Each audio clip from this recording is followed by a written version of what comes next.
नमस्ते सबैलाई। खोइ त पुष्कर सर। म यतै छु। हेलो हेलो हेलो, आराम हुनुहुन्छ तपाईँ? आरामै, तपाईँलाई नि? हजुर आरामै छु म्याम। घरबाटै वर्किङ फ्रम होम? घरबाटै हो, वर्किङ फ्रम होम। ल मेरो छोरा मैडम जी कार्यक्रम सुरु गर्ने मैले अनुमति चाहे र आज हामीले नवीकरणीय ऊर्जा परिसंघले विगत केही समयदेखि यो रिन्युएबल इनर्जीका प्रोजेक्टहरुमा फाइनान्सिङ गर्नको लागि अब हामीले उपयुक्त अब यो रोल अफ प्राइभेट सेक्टर कस्तो हुन्छ, अब हामी कुन फाइनान्सिङ मोडमा गयौं भने हामी सफल हुन सक्छौं, अहिलेसम्म कुन मोडमा गयौं र अहिलेसम्मको सिकाइले अबको दिनमा भावी दिनमा चाहिँ हामी इनोभेटिभ फाइनान्सिङ मोडल चाहिँ इन्भेस्टमेन्ट मोडल खोजिरहेको अवस्थामा राज्य अहिले चाहिँ अब एउटा संक्रमण को अवस्थामा गुज्रिरहेको छ र नवीकरणीय ऊर्जाको आवश्यकताको झन् अझ बढी आवश्यकता बोध भइरहेको बेलामा नवीकरणीय ऊर्जाका परियोजनाहरूलाई छिटो छरितो सम्पन्न गर्न र यो एसडिजी सस्टेनेबल डेभलपमेन्ट गोल जुन 2030 सालमा हामीले कमिटमेन्ट गरेको टार्गेट मिट गर्नको लागि पनि हामीले नवीकरणीय ऊर्जा क्षेत्रबाट यो सेक्टरमा गर्न सक्ने कामहरुको सन्दर्भमा चाहिँ हामीले यो इन्भेस्टमेन्ट मोडालिटीमा हाम्रो प्राइभेट सेक्टरको गभर्नमेन्टको र सम्बन्धित निकायहरुको केही एउटा स्टेजबाट पार गरेर अर्को स्टेजमा गएको भन्ठानौं न यसलाई।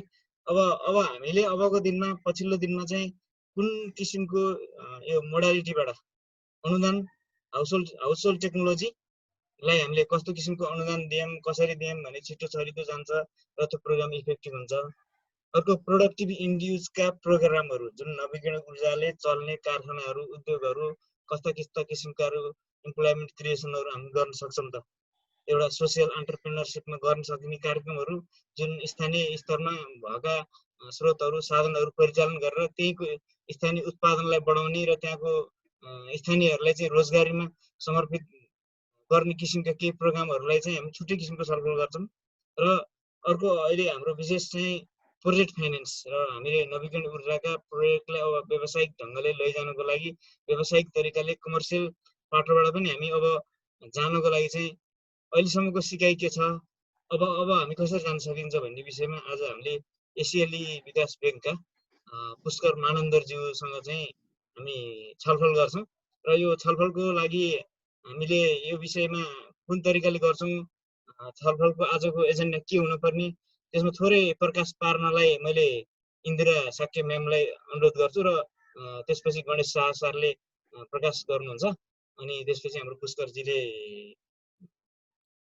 केही कुराहरु गर्नुहुन्छ। त्यसमा हाम्रो प्राइभेट सेक्टरका साथीहरुको केही कमेन्टहरु, सल्लाहहरु, सुझावहरु हुन्छ र फाइनल्ली अन्त्यमा हाम्रो इन्दिरा म्यामले नै यसलाई समराइज गरेर आजको चाहिँ हामी कन्क्लुज गर्छौं। यसमा हाम्रो सुवर्ण कपाली सर, विश्वभूषण सर, अहिले विश्वभूषण सर 20 मिनेट पछि आउनुहुन्छ, सुवर्ण सर आइसक्नु भएको छ, उहाँहरुको के क्वेशन्सहरु हुन्छ र यो कार्यक्रमको थोरै अब हाम्रो पुष्करजीले कुन कुराहरुमा फोकस गर्नुपर्ने हुन्छ एकचोटी इन्दिरा म्यामलाई मैले अनुरोध गरे। नमस्ते सबैलाई।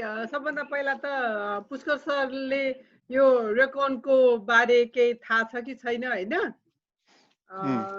रेकन चाहिँ नि हाम्रो रिन्युएबल एनर्जी सेक्टरमा आबद्ध भएका प्राइभेट सेक्टरको एसोसिएसनको पनि अम्ब्रेला अर्गनाइजेसन हो र हाम्रो यो ग्रीन इन्क्लुसिभ एनर्जी जुन चाहिँ नि हिबोस एनर्जीले सपोर्ट गरेको छ त्यो प्रोजेक्ट अन्तर्गत कन्सोर्टियमको एउटा पार्टनर पनि हो। त्यसकै अन्तर्गत चाहिँ हामीले यो एडभोकेसी लबीलाई लिएर चाहिँ अगाडि बढिरहेका छौँ। हुन त यो हाम्रो प्रोजेक्टको फाइनल इयर पनि हो, त्यो भए तापनि we are trying to make best use of the little time that we have र यस अन्तर्गत अब हामीले access to renewable energy for both domestic and productive uses भनेर हाम्रो फर एन्हान्स लाइभलीहुड भनेर त्यो अब्जेक्टिभ लिएर हामी अगाडि बढिरहेको दौरानमा कुनै पनि काम गर्नको लागि एनर्जी इज की भनेर चाहिँ नि सबैले बुझेकै कुरा हो। तर त्यो हुँदा हुँदै पनि आफ्टर प्रोजेक्ट वाट भन्दाखेरि हामीले पुरा यो ग्रान्ट सिस्टममा नगइकन how we हामीले यो रिन्युएबल एनर्जीलाई चाहिँ कसरी मार्केट अप्रोचबाट चाहिँ नि लास्ट माइललाई सम्मलाई यो क्लिन एनर्जीमा एक्सेस पुर्याउन सक्छ भन्ने हाम्रो यो अब्जेक्टिभले यो डिस्कसन्सहरू हामी चलाइँदैछ। मार्केटको कुरा गर्ने बित्तिकै private sector becomes a principal actor, तर हाम्रो यो कन्ट्रीको environment हेर्दाखेरि enabling factors for promoting private sector's engagement in a market based approach मा चाहिँ नि धेरै नै कठिनाइ भएको छ र यो कुरालाई लिएर how we can move around this obstacle or reduce or overcome it हैन। त्यो दौरानमा चाहिँ नि हामीले यो विभिन्न लेभलमा यो एक्सेस टु फाइनान्सको कुरालाई लिएर डिस्कसन्सहरू मात्रै होइन, भएका च्यालेन्जेसहरूलाई पनि अब कसरी त्यसलाई एड्रेस गर्ने भनेर कुराहरू लिएर हामी अगाडि बढिरहेको दौरानमा we know that there are different sources of finance, तर प्राइभेट सेक्टरको हाम्रो यो आरई को प्राइभेट सेक्टरको लागि एउटा दुईटा इश्युजहरू के छ भने एउटा चाहिँ नि lack of information regarding private सेक्टरको लागि इन्भेस्टमेन्टको लागि जुन कुराहरू इश्युजहरू छ त्यसमा चाहिँ नि सोर्स अफ फाइनान्स कहाँ छ र अर्को भनेको what are the possibilities in future available र what prospectus future prospects लाई चाहिँ नि लिएर हामी यो सम्बन्धी डिस्कस गरौँ र अहिले अवेलेबल भएको फाइनान्सलाई चाहिँ नि एक्सेस गर्ने के कसरी भन्ने चाहिँ नि एउटा बाटो पनि बुझौँ भन्ने अब्जेक्टिभले हामीले यो डिस्कसन्सहरू चलाइरहेको हो। this is the fifth you are the fifth person that we are talking to भन्नु पर्यो। त्यसैले अब मलाई लाग्छ क्वेसन्सहरू इत्यादि राख्नु अगाडि it is best that we hear through Pushkar सर's हैन words भन्नु पर्ला र यसको लागि I would like to extend a hearty welcome to everybody and also request for active participation from everyone। यति भन्दै म चाहिँ नि हाम्रो गुणराज सरलाई फेरि पास अन गर्छु to continue the discussion। धन्यवाद म्यामले। आज हामीले एउटै विषयमा धेरैचोटि छलफल गरे पनि यसमा अब हामी कसरी चाहिँ छलफल गर्छौं र एउटा नवीकरणीय ऊर्जा परिसंघ के हो, यसले लबी एन्ड एडभोकेसीमा कसरी यो हरित तथा समावेश ऊर्जा मार्फत काम गरेको छ। हाम्रो जेआई को प्रोजेक्ट म्यानेजर पनि हुनुहुन्छ र नवीकरणीय ऊर्जा परिसंघको सल्लाहकार पनि हुनुहुन्छ र उहाँले यो संस्था जन्माउनमा विशेष भूमिका पनि खेल्नु भएको छ र उहाँलाई धेरै धन्यवाद दिँदै म पूर्व मन्त्री र यो हाम्रो नवीकरणीय ऊर्जा परिसंघका सल्लाहकार संयोजक गणेश शाह सरलाई दुई शब्द राखिदिनु हुन यो आरई फाइनान्समा हामी कसरी जान सक्छौं। गणेश सरलाई मैले आग्रह गरेँ।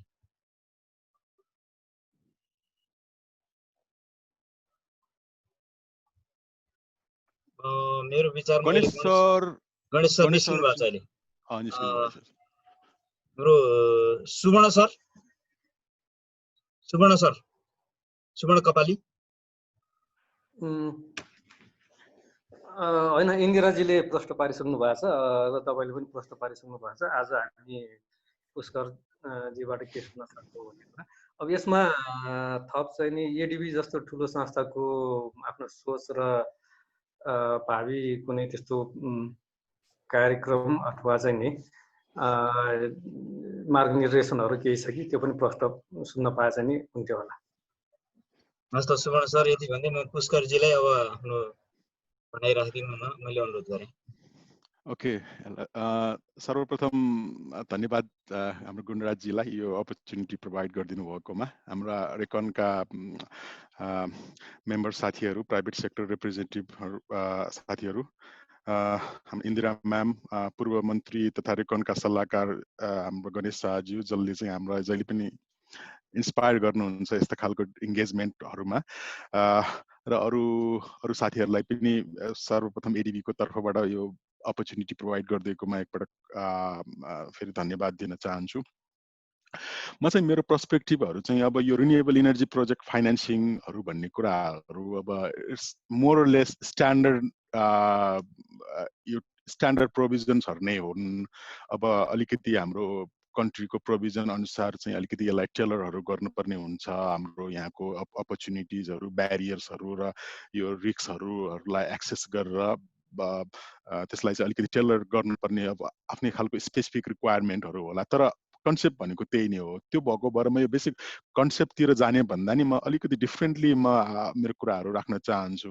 सर्वप्रथम म यो हामीले यो जुन रिन्युएबल इनर्जी भनेर हामीले नेपालमा कुराहरू गर्दाखेरि स्टिल पनि हाम्रो मेजोरिटीहरूको माइन्डसेटमा चाहिँ कस्तो खालको कुराहरू भएको छ भन्दाखेरि यो रिन्युएबल इनर्जी भनेको रिन्युएबल सोलर, विन्ड, बायोमास चाहिँ यो रुरल इनर्जी अफ ग्रिड इलेक्ट्रिफिकेसन्सहरूको लागि एप्लिकेसनको हकमा मात्र हामीले यो कुराहरू धेरै कुराहरू उठाइरहेका छौँ। तर अघि मैले जुन गुणराजजीले सुरुमा इन्ट्रोडक्सनमा चाहिँ उहाँले दुईटा कुराहरू गर्नुभयो। एउटा चाहिँ सस्टेनेबल डेभलपमेन्ट गोलको कुराहरू गर्नुभयो, अर्को चाहिँ एउटा स्टेज पार गरेर अर्को स्टेजमा हामी गइसकेका छौँ भन्ने कुराहरू गर्नुभयो। त्यसले चाहिँ अब एउटा के इन्डिकेसन्सहरू दिन्छ भन्दाखेरि यो हामी चाहिँ बिस्तारै त्यो रिन्युएबल इनर्जी अफ ग्रिड इनर्जीको पोर्टफोलियोहरूको बाट चाहिँ अलिकति हामी माथि जान खोज्दैछौँ भन्ने चाहिँ it's a clear signal. So it is a very encouraging signal. अब त्यसैमा त्यो भएको भएर यो रिन्युएबल इनर्जी फाइनेन्सिङको कुराहरू गर्दाखेरि चाहिँ हामीले जुन हाम्रो पहिलाको यो जुन पास्टको डिस्कोर्सहरू हुन्छ नि, यो जुन renewable energy off grid renewable energy फाइनेन्सिङकोहरू कुराहरू गर्छौँ नि, त्यो भनेको चाहिँ मेरो हिसाबमा जस्ट टिप्स अफ आइसबर्ग जस्तो मात्र लाग्छ होइन। त्यसलाई मात्र रिन्युएबल इनर्जी फाइनेन्सिङ भनेर हामीले बुझ्नु भएन। अब हाम्रो स्कोप, रिन्युएबल इनर्जीको स्कोप, उनीहरूको एप्लिकेसन, उनीहरूको यसको अन्डरस्ट्यान्डिङको यो सोचको दायरालाई पनि अब फराकिलो बनाउँदै लानुपर्ने जस्तो देखिन्छ। अनि अर्को चाहिँ यो जुन अनि हामीले यो जुन रिन्युएबल इनर्जी भनेर भन्दाखेरि सोलर, विन्ड, बायोमास त्योसँग एसोसिएट यो क्लिन इनर्जी टेक्नोलोजिजहरूको इन्भेस्टमेन्टलाई मात्र यो जुन यो रिन्युएबल इनर्जी इन्भेस्टमेन्ट अथवा रिन्युएबल इनर्जी भनेर भन्ने चलन, त्यसलाई पनि अब त्यो चेन्ज गर्नुपर्ने जस्तो देखिन्छ। फर इक्जाम्पल म एउटा दिन्छु हजुरलाई। अब हाम्रो जस्तो यो विक ग्रिड भएको कन्ट्रिजहरूमा एउटा मेजर कन्स्ट्रेन्ट भनेको रिन्युएबल इनर्जीको सब्सटेन्सियल पेनिट्रेसन गर्नुको लागि विक कन्स्ट्रेन्ट भनेको चाहिँ हाम्रो यहाँको यो विक ग्रिड भएर हो। हाम्रो ट्रान्समिसन सिस्टम, डिस्ट्रिब्युसन सिस्टम्सहरू विक भएको भएर चाहिँ रिन्युएबल इनर्जीको सब्सटेन्सियल पेनिट्रेसनहरू गर्न सकेको छैन। त्यो भएको भएर यो ग्रिड एक्सपान्सन, ग्रिड अगुमेन्टेसनको कामहरूलाई पनि यसलाई पनि यो रिन्युएबल इनर्जी फाइनेन्सिङको रूपमै लान सकिन्छ। त्यसै गरी अब जुन अहिले नयाँ टर्मिनोलोजीहरू आएको छ नि, नन वायर अल्टरनेटिभ्स भनेर, जुन अब यो नन वायर अल्टरनेटिभ्स भनेको renewable energy, solar home system, यो पनि नन वायर अल्टरनेटिभ्सको एउटा एक्जाम्पल नै हो। त्यो बाहेक अब अरू कुराहरू आएको छ, नयाँ नयाँ स्टोरेज सिस्टम्सहरू आएको छ, ब्याट्री सिस्टम्सहरू आएको छ, हाइड्रोजन बेस्ड सिस्टम्सहरू आएको छ। त्यस्तै गरी इनर्जी इफिसियन्सिजहरू भयो। अब पोलिसिज इन्स्ट्रुमेन्टको कुराहरू गर्दाखेरि डिमान्ड रेस्पोन्सहरू भन्यो, अरू पोलिसी इन्स्ट्रुमेन्टहरू, यो सबै कुराहरूलाई चाहिँ अब हामीले चाहिँ as a part of renewable energy भनेर हामीले इम्ब्रेस गर्ने बेला, हाम्रो अन्डरस्ट्यान्डिङहरू डेभलप गर्ने बेला भएको जस्तो लाग्छ। अब रिन्युएबल इनर्जी अफ ग्रिडकै मात्र कुराहरू गर्न पर्दाखेरि मैले यो अस्ति जुन लास्ट विक मैले एउटा हाम्रो एडिबीले नै एडिबीकै सपोर्टमा हामीले एउटा अहिले स्टडीहरू एनइएसँग मिलेर गर्दैछौँ। एउटा स्टडी भनौँ कि अब एउटा distribution master plan, rural electrification and distribution master plan भनेर हामीले बनाउँदैछौँ। त्यो मास्टर प्लानको एउटा टेन्टेटिभ इनिसियल उनीहरूको फाइन्डिङ्सहरू चाहिँ के छ भन्दाखेरि यो 2023सम्म चाहिँ 100% इनर्जी एक्सेस गर्ने हो भने चाहिँ अफ ग्रिड सिस्टम्सहरू, रिन्युएबल इनर्जी अफ ग्रिड सिस्टमहरूमा रिक्वायरमेन्ट इन्भेस्टमेन्ट भनेको अराउन्ड $314 मिलियन जति चाहिने रहेछ कि।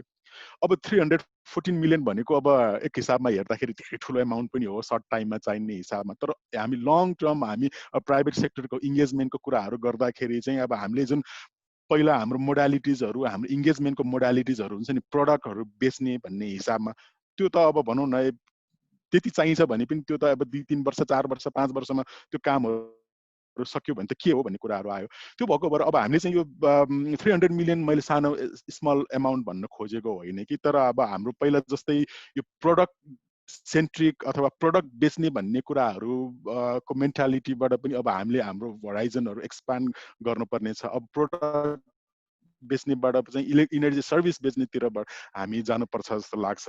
अनि त्यो गर्दाखेरि अब त्यस्तो खालको अपर्च्युनिटिजहरू, त्यस्तो खालको अब भनौँ न अब एक्सेस गर्दाखेरि अनि त्यहाँ चाहिँ अनि फेरि नयाँ कुराहरू आउँछन् क्या। अब हामी त्यसरी ब्रोड भनौँ न अब हामीले थिङ्किङ प्रोसेसहरू इन्भल्भ भयो भने त्यससँग एसोसिएट अपर्च्युनिटिजहरू, त्योसँग एसोसिएट ब्यारियर्सहरू, रिस्कहरू एउटा सेट अफ त्यस्तो खालको एउटा सेट हुन्छ भने अब हामी पहिला कुरा गर्ने जुन renewable energy for off grid system त्यस्तो त्यस्तो कुराहरू गऱ्यो भने चाहिँ फेरि अर्को सेटहरू हुन्छ। त्यो भएको भएर अब हामीले चाहिँ कुन अब हाम्रो डिरेक्सन चाहिँ के हो, यो renewable energy development in Nepal भनेपछि के हो यो भन्ने कुराहरू अब एउटा चाहिँ अब ब्रोडर लेभलको अन्डरस्ट्यान्डिङहरू डेभलप गर्ने बेला भयो जस्तो लाग्छ मलाई चाहिँ। अब मेरो सजेसन चाहिँ यो चाहिँ रिन्युएबल इनर्जी भनेर भन्दाखेरि पहिला हामीले रुरल इनर्जी फर रुरल इलेक्ट्रिफिकेसन्स एकैछिन है सर, मेरो एकजना बच्चा यहाँ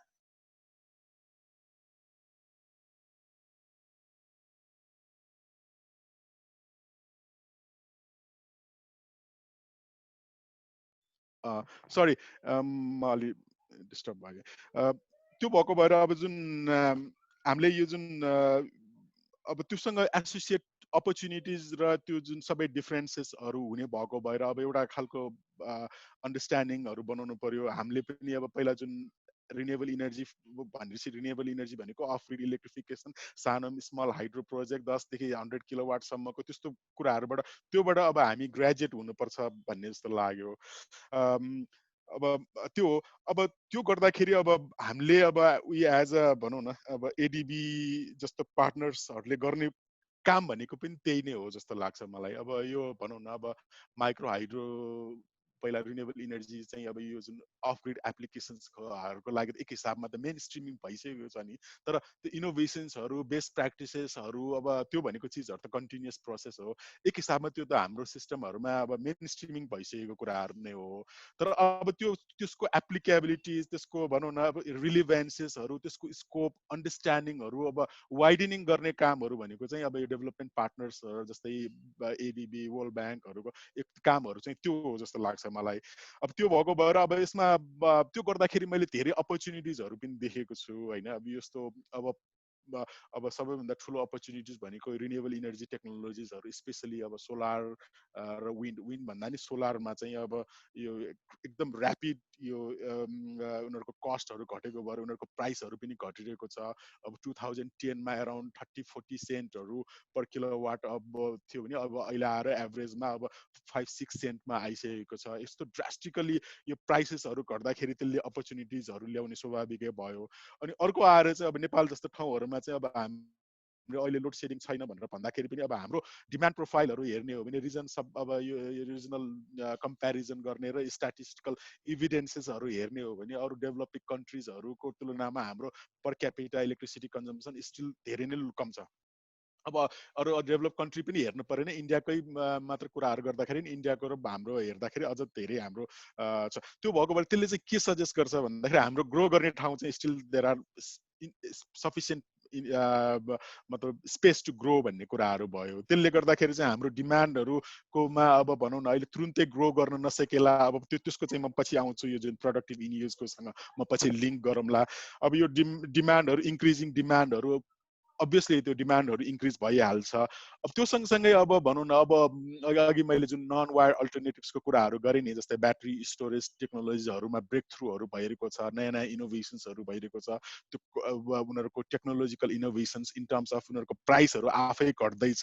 त्यो घटेको कारणले गर्दाखेरि यो जुन टेक्निकल इन्टरमिडिएन्सी भन्छौँ नि यो हाम्रो रिन्युएबल इनर्जीको चाहिँ, त्यसलाई चाहिँ अब ह्यान्डल गर्नको लागि हामीसँग पहिला धेरै अप्सन्सहरू भयो, टेक्नोलोजिकल अप्सन्सहरू पनि छन्, पोलिसी इन्स्ट्रुमेन्टहरू पनि छन्, जस्तै डिमान्ड रेस्पोन्सको कुराहरू यो भयो। अनि अर्को कुराहरू भनेको चाहिँ कस्तो लाग्छ भने अर्को अपर्च्युनिटिज भनेको चाहिँ अब हामी नेपाल चाहिँ वी आर लेट मुभर, अलिकति लेट मुभर भएको भएर अब यस्तो यो ब्रोड लेभलहरूको अलिकति लार्ज स्केल रिन्युएबल इनर्जिजहरूको यो जुन एक्सपान्सन गर्ने कामहरूमा चाहिँ अब हामीसँग चाहिँ बोथ टेक्नोलोजिकल लिपफ्रगिङ र यो जुन पोलिसी लिपफ्रगिङ बोथको लागि चाहिँ हामीसँग अपर्च्युनिटिज भयो क्या।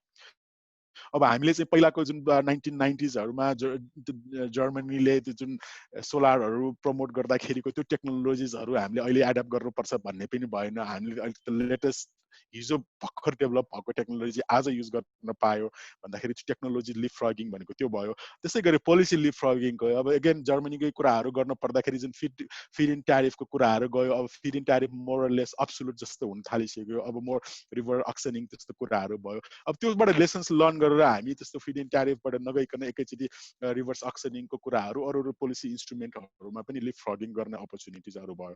त्यो भएको भएर अपर्च्युनिटीको कुराहरूमा चाहिँ मैले त्यो अपर्च्युनिटिजहरू देखेको छु। अब त्यो अपर्च्युनिटी सँगसँगै अब अरू कुराहरू ब्यारियरहरू पनि छन्, जस्तै एउटा चाहिँ यो रिन्युएबल इनर्जीको यो जुन हाम्रो जस्तो मैले देखेको चाहिँ एउटा फ्रन्ट लोडेड कस्ट स्ट्रक्चर्सहरूको कुराहरू छ। त्यसै गरी यो लिमिटेड एक्सपिरियन्स हाम्रो यो जुन स्पेसली यो पोलिसी मेकर्सहरूको पनि छन्। त्यो पोलिसी इन्टरमिटेन्सी मैले कुराहरू गरेँ नि, हाम्रो यस्तो खालको डेभलपमेन्टहरूमा हुनको लागि चाहिँ वर्ल्डको हेर्नुभयो भने कन्सिस्टेन्ट पोलिसी ट्रिटमेन्टहरू चाहिन्छ। पोलिसी इन्स्ट्रुमेन्ट भयो भने चाहिँ मार्केटमा ब्याड सिग्नलहरू जान्छ, त्यसले चाहिँ त्यो यो रिन्युएबल इनर्जी प्रमोट गर्ने भन्दा नि त्यसले चाहिँ डिस्करेज गर्ने कामहरू गर्छ। त्यो भएको भएर यो त्यस्तो खालको एउटा पोलिसी मेकरहरूमा यो लिमिटेड एक्सपिरियन्सको कुराहरू भयो। त्यसै गरी फाइनेन्सियल इन्स्टिट्युसनहरूकोमा पनि भयो। यो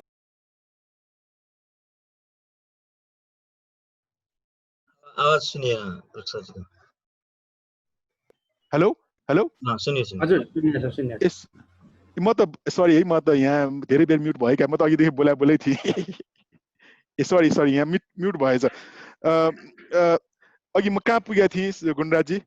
सुनिया सर सुनिया छ, बिचमा मैले काटिहालेको, अरु सुनिया छ।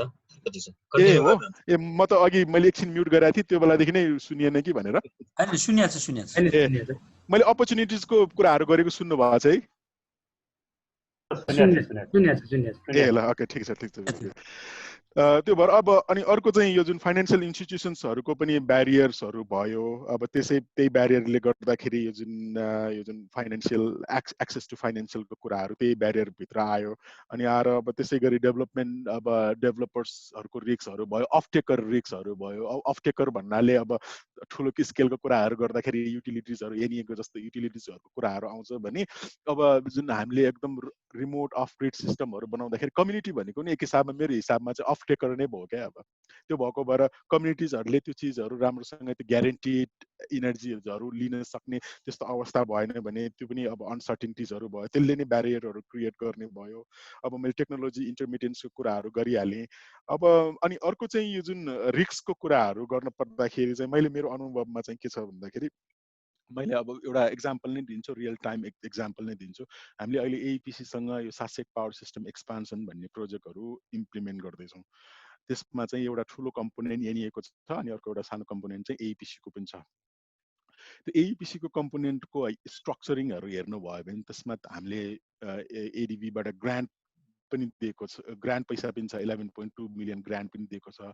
अनि आएर रिन्युएबल इनर्जी सिस्टमहरूले ग्रान्टले त सबै 100% कस्टहरू कभर नहुने भएको भएर कम्युनिटीलाई चाहिँ त्यो डेफ्टहरू कम्युनिटीको पोर्सन्सहरू मतलब फाइनेन्सियल क्लोजर गर्नको लागि कम्युनिटीको पोर्सनबाट डेट पोर्सन्सहरू त्यो मिट गर्नको लागि अब हामीले त्यसमा क्रेडिट लाइनहरू पनि इस्टाब्लिस गरिदिएको छौँ। भन्दाखेरि ग्रान्ट पनि छ, क्रेडिट लाइन पनि छ, अनि आएर सानो टेक्निकल एसिस्टेन्टहरू पनि छ त्यसमा। अब यसो हेर्दाखेरि त अब सबै खालको इन्स्ट्रुमेन्ट छ, त्यही पनि अब यो त त्यो बेला अब भनौँ न अब हामीले गर्दाखेरि तर कामहरू गर्दै जाँदाखेरि अब अरू पनि धेरै ग्यापहरू हामीले देख्यौँ क्या। भन्दाखेरि त्यति जुन हामीले इस्टाब्लिस गरेको इन्स्ट्रुमेन्टहरूले मात्र पुगेन। ग्रान्ट भनेको कामहरू, ग्रान्टको भनेको चाहिँ अब मेजर अब्जेक्टिभ भनेको त्यो बेला अब यो जुन यो कस्ट अफ प्रोडक्सन्सहरूलाई एउटा घटाउने हुन्छ। अनि अर्को भनेको यो जुन यो कन्ज्युमरलाई जाने इलेक्ट्रिसिटी प्राइसलाई लोवर गर्ने भन्ने एउटा अब्जेक्टिभहरू थियो होइन। अब अनि अर्को आएर चाहिँ यो जुन टेक्नोलोजिकलहरू यो नयाँ टेक्नोलोजिजहरूलाई प्रमोट गर्ने भन्ने थियो। त्यो बेला चाहिँ विन्ड सोलर हाइब्रिड सिस्टम्सहरू चाहिँ अलिकति यो भर्खरको अब इन्फान्ट स्टेजमै भएको भएर त्यसलाई चाहिँ अब प्रमोट गर्नुपर्छ भन्ने हिसाबमा आयो। ग्रान्ट आयो, क्रेडिट आयो, टेक्निकल एसिस्टेन्स अब एआइपिसीमा प्रोजेक्ट इम्प्लिमेन्टेसन युनिट भनेर इस्टाब्लिस गरेर त्यहाँ हाम्रो कन्सल्ट्यान्टहरूले बसेर सबै कामहरू गर्नको लागि एआइपिसीलाई टेक्निकल एसिस्टेन्ट दिनको लागि सबै स्ट्रक्चर हुँदाखेरि पनि प्रोजेक्टहरू भनेको हिसाबमा मुभ हुन सकेन। एउटा मेजर ग्याप, मेजर हाम्रो एउटा सबैभन्दा ठुलो इम्पेडिमेन्ट्स भनेको के हो भन्दाखेरि फाइनेन्सियल क्लोजर्स गर्नै सकेनौँ। फाइनेन्सियल क्लोजर गर्न नसकेको एउटा भनौँ न, पछि हामीले अब गर्दै जाँदाखेरि अब धेरै चिजहरू भनौँ न, कम्युनिटीहरूको आफ्नो अलिकति उनीहरूको कम्युनिटिज हाम्रो जस्तो रुरल सेटअपहरूमा ले प्रोभाइड गर्ने जुन मार्जिनल बिजनेस अपर्च्युनिटिजहरू हुन्छ नि, त्यो एउटा त रिजन छँदैछ। तर त्योभन्दा अपफ्रन्टको कुराहरू पनि धेरै रेस्पोन्सिबल रहेछ। जस्तै भनौँ न, हाम्रो यो ड्यु डिलिजेन्सहरू, यो जुन डिटेल इन्जिनियरिङ डिजाइनहरू चाहिँ अब भनौँ न, अब क्वालिटीमा नहुँदाखेरि त्यसले पनि अब धेरै चिजहरू डिलेजहरू हामीलाई लिएर आयो। अब त्यसै गरी अरू रिस्कहरू ब्याङ्कले देखे, त्यो जस्तै अफटेकर रिस्ककै कुराहरू, लोकल अफटेकिङहरू, इलेक्ट्रिसिटिजहरूको रिस्कहरू पनि देखिए। त्यस्तै गरी माइक्रो हाइड्रोमा चाहिँ अब टेक्नोलोजिकल रिस्कको कुराहरू पनि आयो भन्दाखेरि यिनीहरू यो रिस्क, यो जुन विभिन्न खालको रिस्क ह्यान्डल गर्नको लागि चाहिँ हामीसँग त्यो बेला इन्स्ट्रुमेन्टहरू चाहिँ इट्स नट सफिसियन्ट भन्ने खालको क्लियर मेसेजहरू चाहिँ आयो क्या। त्यो भएको भएर अब हामीले चाहिँ अब यो हामीले चाहिँ अब यो जुन रिन्युएबल इनर्जिजहरूको यो प्रमोट गर्ने हो भने चाहिँ यो ब्रोडर लेभलमा गएर हामीसँग अपर्च्युनिटिज के हो, यो अपर्च्युनिटिज ब्रोडर लेभलहरूमा अपर्च्युनिटिज ब्यारियरहरू के हुनसक्छ र रिस्कहरू पनि के हुनसक्छ भन्ने कुराहरू पहिला आइडेन्टिफाई गर्नु पर्यो र त्यो रिस्क मिटिगेट गर्नको लागि कस्तो कस्तो इन्स्ट्रुमेन्टहरू चाहिन्छ भन्ने कुराहरू गर्नु पर्यो। अब त्यसमा एउटा म एक्जाम्पल त्यही सासेकको लागि एक्जाम्पल दिन्छु। अब ब्याङ्कहरूले पछि त्यहाँ जुन अब भनौँ न, त्यो ब्याङ्क चाहिँ कन्फिडेन्ट भएन क्या, त्यो जुन त्यहाँ कम्युनिटीहरूले लोन लिएर त्यहाँबाट इलेक्ट्रिसिटी बेचेर उनीहरूको लोन तिर्न सक्छ भन्ने कुराहरूबाट त्यति कन्भिन्स नभएको भएर हामीले युएनडिपीको सपोर्टमा चाहिँ युएनडिपी र हामीसँग मिलेर काम गरेर चाहिँ पार्सल रिस्क ग्यारेन्टी भन्ने इस्टाब्लिस गऱ्यौँ। पार्सल रिस्क ग्यारेन्टी इस्टाब्लिस गरिसकेपछि ब्याङ्कलाई चाहिँ मोर कम्फोर्टेबल भयो होइन, भन्दाखेरि त्यस्तो खालको इन्स्ट्रुमेन्टहरू चाहिने रहेछ। हामीसँग पहिला जुन कन्भेन्सनल खालको इन्स्ट्रुमेन्टहरू छन्, सब्सिडी भन्ने कुराहरू गर्छौँ नि, जुन फ्रन्ट लोडेड खालको इन्स्ट्रुमेन्टहरू, त्यस्तोलाई मात्र सफिसियन्ट नहुने रहेछ भन्ने कुराहरू चाहिँ क्लियर कट इन्फर्मेसन्सहरू चाहिँ आयो। त्यो भएको भएर मेरो चाहिँ अब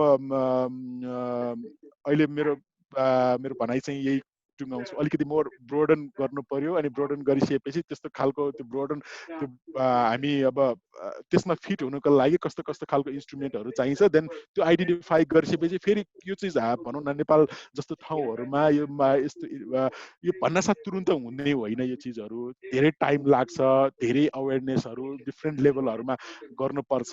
त्यो भएको भएर त्यस्तो बेलामा चाहिँ अब त्यो भएको भएर हामीले त्यस्तो कामहरू चाहिँ तुरुन्त सुरु गरिहाल्नु पर्यो। त्यो डिरेक्सनमा पनि हाम्रो डिस्कसनहरू चाहिँ सुरु गर्नु पर्यो भन्ने चाहिँ मेरो सजेसन। अब अरू त्यस्तो केही स्पेसिफिक क्वेसन भयो भने म I will again get back to you. धन्यवाद पुष्करजी, एकदम राम्रो इन्फर्मेटिभ। यसका यो नवीकरणीय ऊर्जा क्षेत्रका सम्भावना, यसमा एसियाली विकास ब्याङ्कले खेलेको भूमिका र यहाँले अन्य अनुभवहरू पनि सुनाउनु भयो, र जसले गर्दाखेरि अब हामी अबको बाटो र एउटा जुन मैले अहिले काम गर्दाखेरि कुन ठाउँमा चाहिँ रिस्क भयो त, कुन ठाउँमा चाहिँ हामीले काम गर्दाखेरि कमजोरी भयो, त्यो चाहिँ को बारेमा पनि यहाँले चाहिँ भनिदिनु भएकोमा म यहाँलाई धेरै धेरै धन्यवाद दिन चाहन्छु।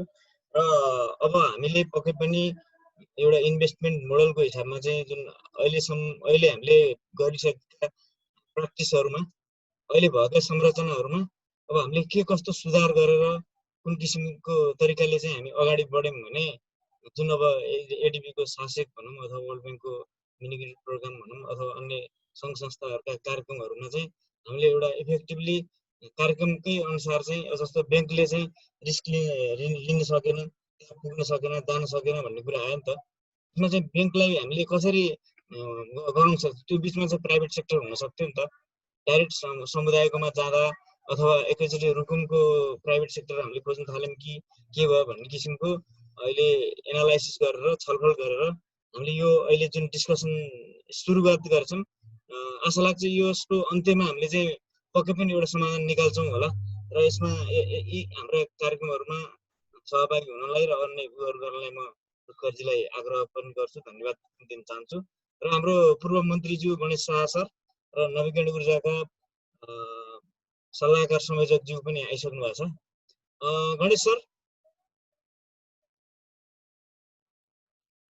गणेश शाह सरको चाहिँ उहाँ चाहिँ अहिले अर्को कुनै उसमा बिजी हुनुहुन्छ होला। अब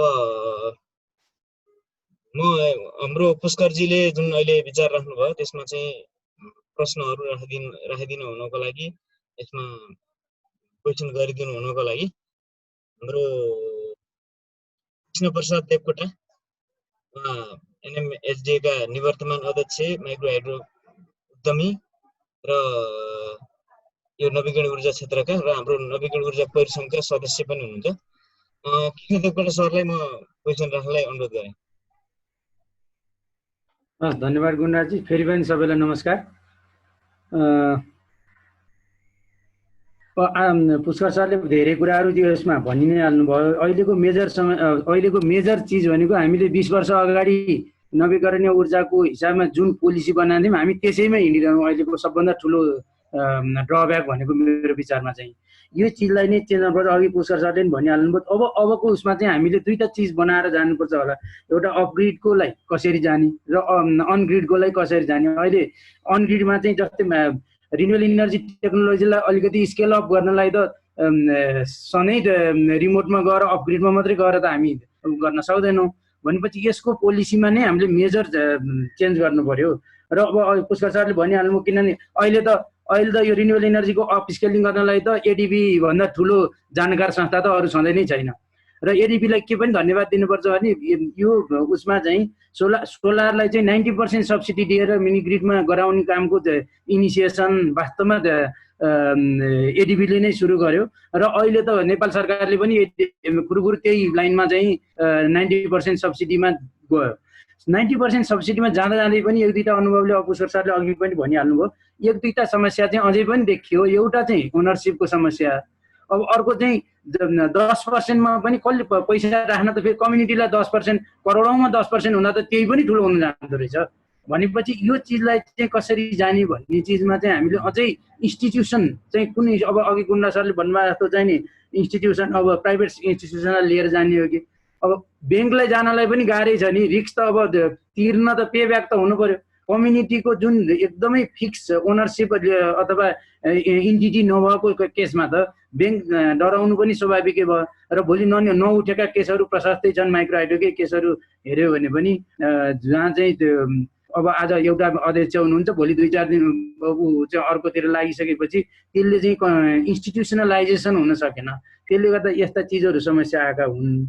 र अहिलेको मेन उसमा चाहिँ अब म एडिबीलाई अब एउटा चाहिँ यो मेरो कमन फिडब्याक भयो। एडिबीलाई अहिले पनि अब जसरी हामीले चाहिँ सोलरमा 90% सब्सिडी गऱ्यौँ, अब माइक्रो मिनी हाइड्रोमा पनि यो अब 90% को एटलिस्ट सब्सिडी अपग्रिडमा चाहिँ एउटा यो मोडलै चेन्ज गर्नुपर्छ भन्ने लाग्छ मलाई। अपग्रिडमा एउटा मोडल बनाऊ र अनग्रिडमा पनि डिस्ट्रिब्युटर जेनेरेसन त अघि पुष्कर सरले भनिहाल्नुभयो, डिस्ट्रिब्युटर जेनेरेसन त यो स्टिल आवश्यक छ।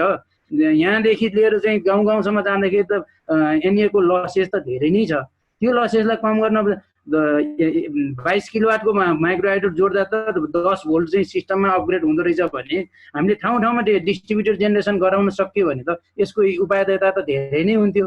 तर यो चिजमा चाहिँ अब अहिलेको हेर्दाखेरि हाम्रो सरकारी संस्था इभन एबिसीलाई पनि यो कन्भिन्स हुन र यो साँच्चीकै हामीलाई आवश्यक हो, यसमा चाहिँ हामी जानुपर्छ भन्नेमा गर्न चाहिँ अलिक अप्ठ्यारो परिरहेको जस्तो देखिन्छ। एक हिसाबले हामी एकदम पावर सरप्लस छ भन्ने जस्तो हिसाबले पनि विचार गरिरहेछौँ। अर्को गाउँ गाउँमा जाँदाखेरि कतिपय उसमा केसमा चाहिँ एकदमै भोल्टेज ड्रप भएको कारणले गर्दाखेरि त्यहाँ चाहिँ कन्टिन्युटी नहुने। एउटा मलाई एक्जाम्पल दिन चाहन्छु। यो चाहिँ मिनी ग्रिड माइक्रो हाइड्रोलाई एउटा उसमा चाहिँ हामीले 2-4वटा माइक्रो हाइड्रो कनेक्सन गरेकोमा एउटा मिडियम भन्ने चाहिँ लमजुङमा हामीले कनेक्ट गऱ्यौँ। त्यसलाई चाहिँ उदयपुरबाट झन्डै कति 50-60 किलोमिटर परबाट ल्याउनु पर्ने उसमा चाहिँ हाम्रो माइक्रो हाइड्रोले जेनेरेट गरेको चिजलाई त्यसमा कनेक्ट गर्नलाई नै सधैँ गाह्रो छ। किनभने त्यो फुल भोल्टेज त आउनै मुस्किल छ त्यहाँ, कि रातिको टाइममा कि एकदम दिउँसोको टाइममा बाहेक अरू टाइममा चाहिँ कनेक्ट गर्नलाई गाह्रो। त्यसले गर्दाखेरि यो सिस्टमहरू ठाउँ ठाउँमा हामीले डिस्ट्रिब्युटेड जेनेरेसनहरू चाहिँ ग्रिड मोडलमा नै मिनी ग्रिड मिनी हाइड्रो अथवा मिनी सोलरकै मिनी ग्रिड किन हुँदैन, त्यो चिजहरूलाई चाहिँ ठाउँ ठाउँमा इस्टाब्लिस गर्न सक्यो एउटा डिस्ट्रिब्युटेड जेनेरेसनको हिसाबले। र अर्को चाहिँ इनर्जी मिक्सकै हिसाबले पनि अब ठुलो उसमा चाहिँ ल पहिरो गएर चाहिँ एउटा चाहिँ घोटेकोसी बन्द हुँदाखेरि त्यसको सब्स्टिट्युसन पनि त हामीलाई कुनै उसमा चाहिने हुन्छ भनेपछि त्यो हिसाबको चाहिँ प्लानिङ अबको फिनान्सिङ गर्दाखेरि चाहिँ गर्नुपर्ने हो कि जस्तो लाग्छ। अब हामीले micro mini hydro small hydro अब अहिले त कुरा गऱ्यो भने त सानो स्मल हाइड्रो त 10-15 मेगावाटसम्म त ब्याङ्क पनि इन्भेस्ट गर्न इन्ट्रेस्टेड नभए देखिन्छ। यसलाई चाहिँ गभर्मेन्टले त्यो लेभलको पोलिसी अब गभर्मेन्ट हाम्रो डोनर एजेन्सीहरूले चाहिँ यो लेभलको उसमा चाहिँ अलिकति यसलाई लबिङ गरेर यो खालका प्रोजेक्टहरू किन त्यति मात्रै होइन अहिले त अहिले हाम्रो जस्तो बेलामा त सबै मान्छेहरू फर्केर आएको बेलामा चाहिँ जब क्राइसिसको पनि जुन चिज छ हामीले एउटा माइक्रो मिनी हाइड्रोको चाहिँ उ गऱ्यौँ भने धन्ने 1000 एउटा माइक्रो हाइड्रोमा 1000 माइक्रो मिनी हाइड्रोमा 1000 देखि 2000 जना चाहिँ लेबरदेखि लिएर सबै यहाँको चाहिँ म्यानुफ्याक्चररदेखि लिएर इन्स्टलर के भन्छ हाम्रो कन्सल्टेन्ट सबै हेऱ्यो भने 1-2 हजार त एउटै माइक्रो हाइड्रो मिनी हाइड्रोमा हामी इन्गेज गर्न सक्छौँ।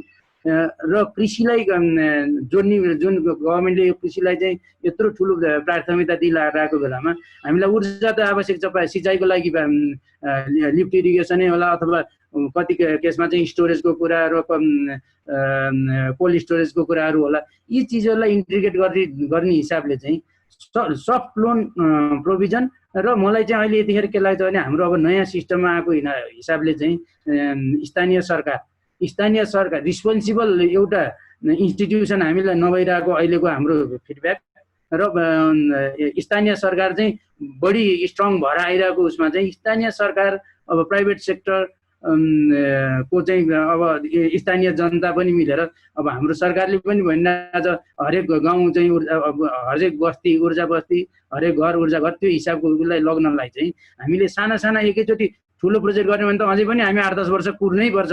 हामीले त माइक्रो मिनी हाइड्रो स्मल हाइड्रोमा जान सक्ने भने त 1-2 वर्ष 3 वर्षमै यो चिज त हामी त फड्को मार्न सक्छौँ नि। यो चिजलाई चाहिँ हामीले हेरेर जान सक्यो र यो लेभलको पोलिसी बनाउन सक्यो भने चाहिँ यसले सपोर्ट गर्छ जस्तो लाग्छ मलाई। अहिलेलाई मैले यति राखेँ, अब फेरि अरू थप उसमा आयो भने म गरौँला।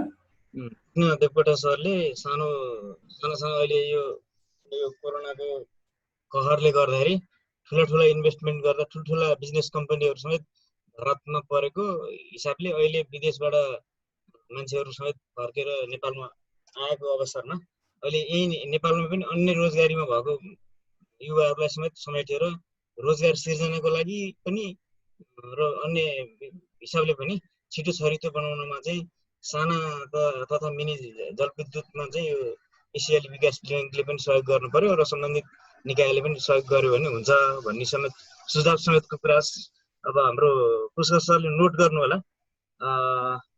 म गणेश शाह सर आइपुग्नु भएको छ। गणेश सर लाइनमा हुनुहुन्छ? मैले फेरि पनि सुन्नु भएन। हाम्रो अगमबारी फाउन्डेसनका Gyanendra Raj Sharma sir, Gyanendra sir, Gyanendra sir पनि अहिले अनम्युट हुन सक्नु भएन। सुवर्ण सर,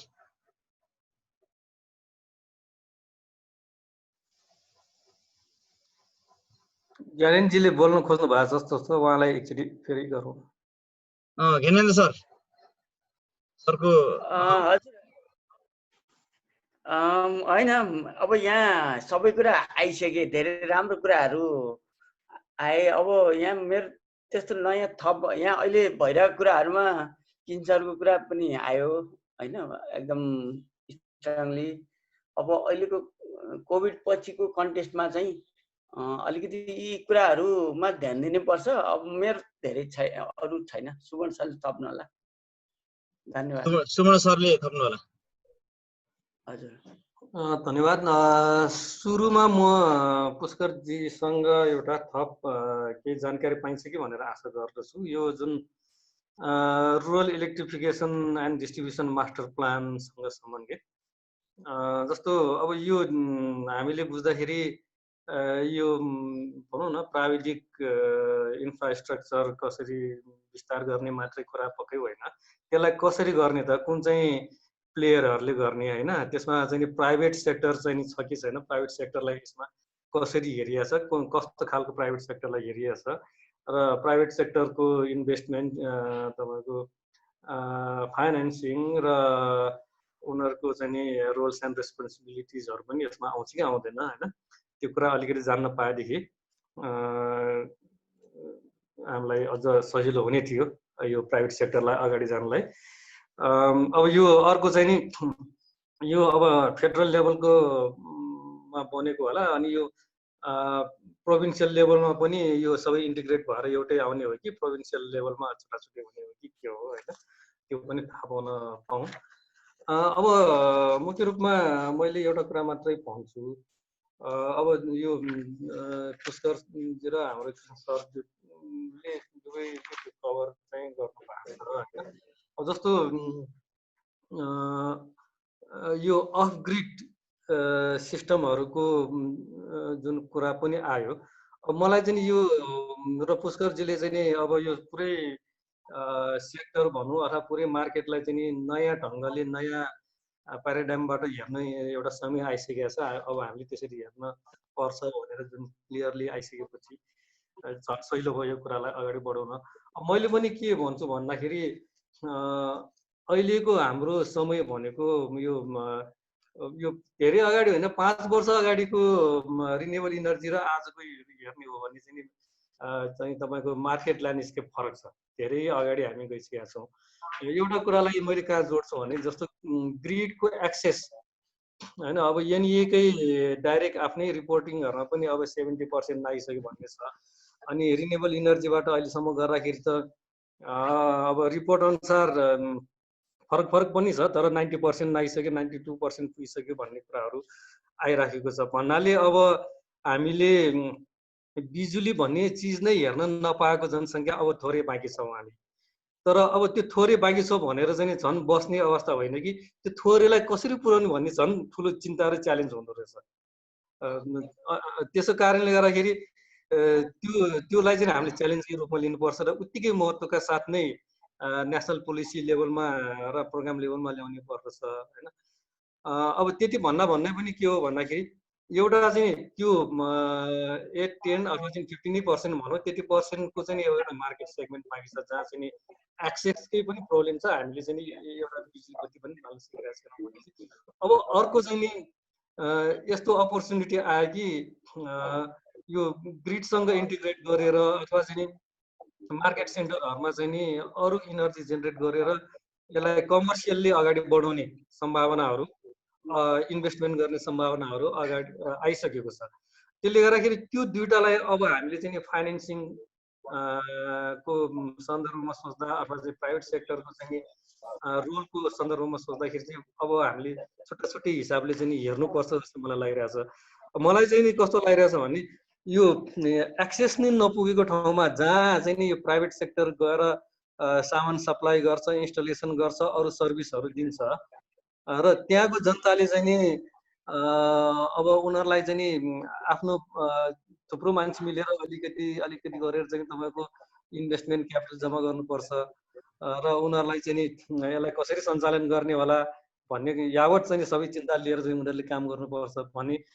अब यो थोरै जनसङ्ख्यालाई चाहिँ नि यो सर्भ गर्नुपर्ने यो च्यालेन्जिङ पिरियडमा चाहिँ मैले त के भन्छु भने उनीहरूलाई चाहिँ नि सक्दो इन्सेन्टिभाइज गर्ने प्रोग्रामहरू ल्याउने र उनीहरूको चाहिँ नि उनीहरूले जति क्यास र काइन्डमा कन्ट्रिब्युट गर्छ त्यसलाई चाहिँ उनीहरूको इक्विटीमा चाहिँ नि क्यालकुलेट गर्ने र उनीहरूले चाहिँ यो फाइनेन्सिङको कुरा आइराखेको हुनाले मैले त के भन्छु भन्दाखेरि त्यो प्रोजेक्टहरूलाई चाहिँ यो लोनको झन्झटबाट मुक्त गर्ने। अब हामीले केही मान्छेहरूलाई चाहिँ नि केही त्यस्तो कम्युनिटीहरूलाई जहाँ चाहिँ इनर्जी एक्सेस पुगिरहेको छैन, एकदमै निडी हामीलाई फिल भइरहेको छ, हामी यता चाहिँ ग्रिडदेखि लिएर अरू विभिन्न अप्सनमा एक्सेस लिइरहेका छौँ, त्यहाँ चाहिँ त्यति पनि पुगिरहेको छैन भने त्यस्तो टार्गेटेड कम्युनिटी टार्गेटेड जनताहरूलाई चाहिँ सरकारले चाहिँ राज्यले चाहिँ म्याक्सिमम हेरेर उनीहरूको प्रोजेक्टमा यो ब्याङ्क ऋण यो कोल्याट्रल यावत झन्झट नै नहुने, यसलाई उसलाई चाहिँ गभर्मेन्टले हेर्ने, डाइरेक्ट नै हेर्ने, त्यो मोडालिटीमा जाने। र त्योभन्दा ठुलो मार्केट भनेको अब चाहिँ प्राइभेट सेक्टरले इन्भेस्ट गरेर इन्भेस्टमेन्ट गर्ने। इन्भेस्टमेन्ट भनेको त्यसको नेक्स्ट साइड भनेको प्रफिट हो। प्रफिट लिने चाहिँ नि प्राइभेट सेक्टरहरूलाई चाहिँ अर्को किसिमले हेर्ने। त्यो एउटा चाहिँ नि सोचमा चाहिँ नि हामी अगाडि जानुपर्छ भन्ने चाहिँ मलाई लागिरहेछ। अघि कृष्ण सरले पनि जुन भन्नुभयो अब यो उदाहरणै दिनुभयो होइन।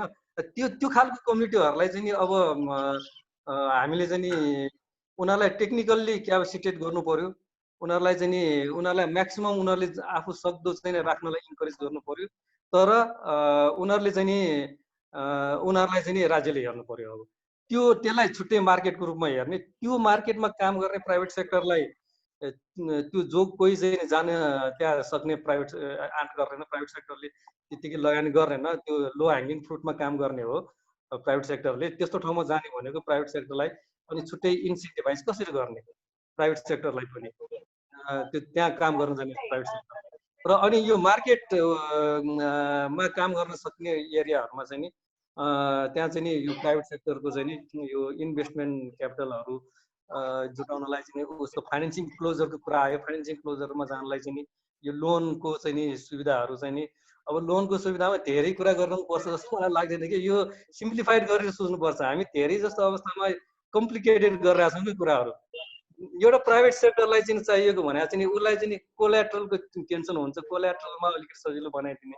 उसलाई चाहिँ नि नम्बर अफ इयर्स उसलाई चाहिँ नि कति वर्ष मलाई अलिक सजिलो हुन्छ। इन्ट्रेस्ट रेट कति भयो भने ती दुई तिनवटा कुरा त हो नि। त्यसमा धेरै लामो चाहिँ नि यो गराउनु पर्दैन कि। यस्तो कुराहरूलाई चाहिँ सिम्प्लिफाई गरेर सोच्यो।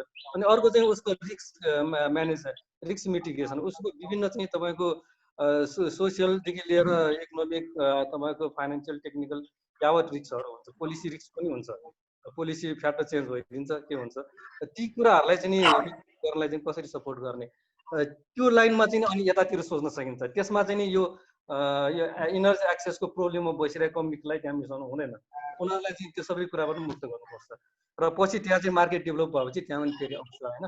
र मैले यहीँनिर चाहिँ नि के पनि जोड्न चाहेँ भने अस्ति लास्टमा पनि मैले अलिकति राखेको थिएँ। यस्तो ठाउँमा चाहिँ नि यो छुट्टै त्यहाँको लोकल प्राइभेट कम्पनीसँग काम गर्ने चाहिँ नि एउटा चाहिँ जोइन्ट भेन्चरमा काम गर्ने इच्छा राख्ने चाहिँ नि तपाईँको इन्भेस्टमेन्ट कम्पनीहरू अब जन्मिन सक्छ जस्तो मलाई लाग्छ। त्यो इन्भेस्टमेन्ट कम्पनीहरूको कन्सेप्ट चाहिँ नि मैले एक लाइनमा अहिले बुझेको चाहिँ के हुनसक्छ भन्दाखेरि यो फिक्स्ड पिरियडको चाहिँ जेबीहरू गर्छ उसले। यो प्रोजेक्ट डेभलप गर्नलाई अथवा 2-3 वर्ष 5 वर्षसम्म चाहिँ सँगै बसेर काम गर्छ। पछि चाहिँ एक्जिट स्ट्राटेजी अनुसार चाहिँ 5 वर्ष चाहिँ उसले आफूले लगानी गरेको नाफा पनि लिन्छ। त्यसमा चाहिँ लुकाएर नै पर्दैन। त्यो प्राइभेट सेक्टर हो, उसले लगानी गरेर चाहिँ नाफा लिन्छ। तर त्यो बेलासम्म उसले फर्स्ट क्लासले चलाएर आफ्नो नाफा लिएर अनि त्यहाँको लोकल पार्टीलाई चाहिँ नि उसलाई पनि अनि कति वर्ष त्यो प्रोजेक्ट चल्नु पर्ने हो, प्रोफिटेबल हिसाबले चल्न सक्ने बनाएर फर्किने। त्यो खालको चाहिँ प्राइभेट कम्पनीहरूले इन्ट्रेस्ट देखाएर अलिकति चर्चा परिचर्चा भएर म आफैसँग पनि केही साथीहरूले कुरा गरेको। म आफू त त्यो लगानी गर्ने क्षमताको मान्छे होइन, तर म आफैसँग पनि त्यो साथीहरूले चाहिँ कुरा गरेको मैले पाएको छु। र त्यसै भएको हुनाले अघि सुरुमा पुष्करजीले भन्नुभएको चाहिँ अब नयाँ ढङ्गले सोच्ने बेला चाहिँ हो। र यसलाई चाहिँ नि सबै प्राइभेट सेक्टरलाई अनि सबै कम्युनिटीलाई एउटै बाकसमा राखेर चाहिँ नहेरौँ। अब त्योभन्दा हामी अगाडि गइसक्यौँ। म त्यति नै भन्छु अहिले। धन्यवाद। धन्यवाद सुवर्ण सर। उहाँले थप्नु भएको क्वेसन अनि सजेसन भनेको समुदाय अथवा हामीले जुन भूगोल हेरेका छौँ त्यसमा सबैले एउटै किताबमा राख्नु भएन। 100% सब्सिडी दिनुपर्ने कस्तोलाई, 90% सब्सिडी दिनुपर्ने कस्तोलाई, कस्तो प्रोजेक्टमा चाहिँ हामीले अब इन्भेस्टमेन्ट मोडलमा पनि जान सकिन्छ। इन्भेस्टमेन्ट कम्पनी खोलेर यहाँ काठमाडौँमा भएको कम्पनीले त्यहाँको कम्पनीसँग पार्टनरसिपमा जुन अघि हाम्रो पुष्कर सरले उठाउनु भएको कुरामा ब्याङ्कले पत्याएन, ब्याङ्कले अलि रिस्क ठान्यो भनेकोमा त्यो रिस्कको मिनिमाइज गर्ने काम त्यो इन्भेस्टमेन्ट सुवर्ण सरले भनेको इन्भेस्टमेन्ट कम्पनीले पनि गर्न सक्छ कि सक्दैन, त्यसको एन्सरको लागि म पुष्कर सरलाई नोट गरिराख्नु भन्छु। र हाम्रो यहाँ गणेश शाह सर आइसक्नु भएको छ। गणेश सर हाम्रो नवीकरणीय ऊर्जा परिसङ्घको उहाँ चाहिँ सल्लाहकार संयोजक पनि हुनुहुन्छ र उहाँले यो हामीलाई यो धेरै मोटिभेट पनि गर्नुभएको छ। र अबको हामी इन्भेस्टमेन्ट मोडालिटीमा एसियाली विकास ब्याङ्क र हाम्रो पुष्करजीसँग सल्लाह सुझाव हुनुको लागि मैले अनुरोध गरेँ। ल धन्यवाद गुणराजी। अब यो मैले यो जुन श्रृङ्खला चलिरहेछ इन्भेस्टमेन्ट भनौँ फाइनेन्सिङ भनौँ या सपोर्ट फर द रिन्युएबल इनर्जीको मैले यसले सुरुदेखि दुई भागमा लिइरहेको छु।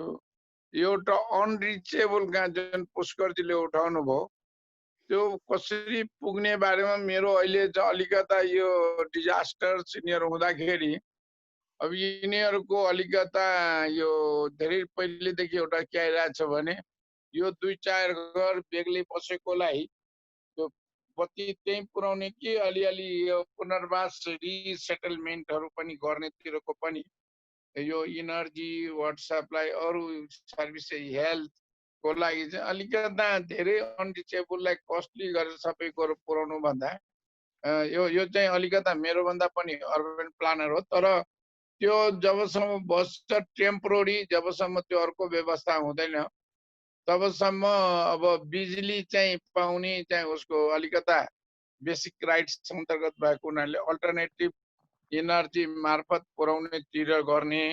अब सुन्या छैन? सुनिएको छ सर, एकदम राम्रोसँग क्लियर छ। सुनिएको छ सर, सुनिएको छ।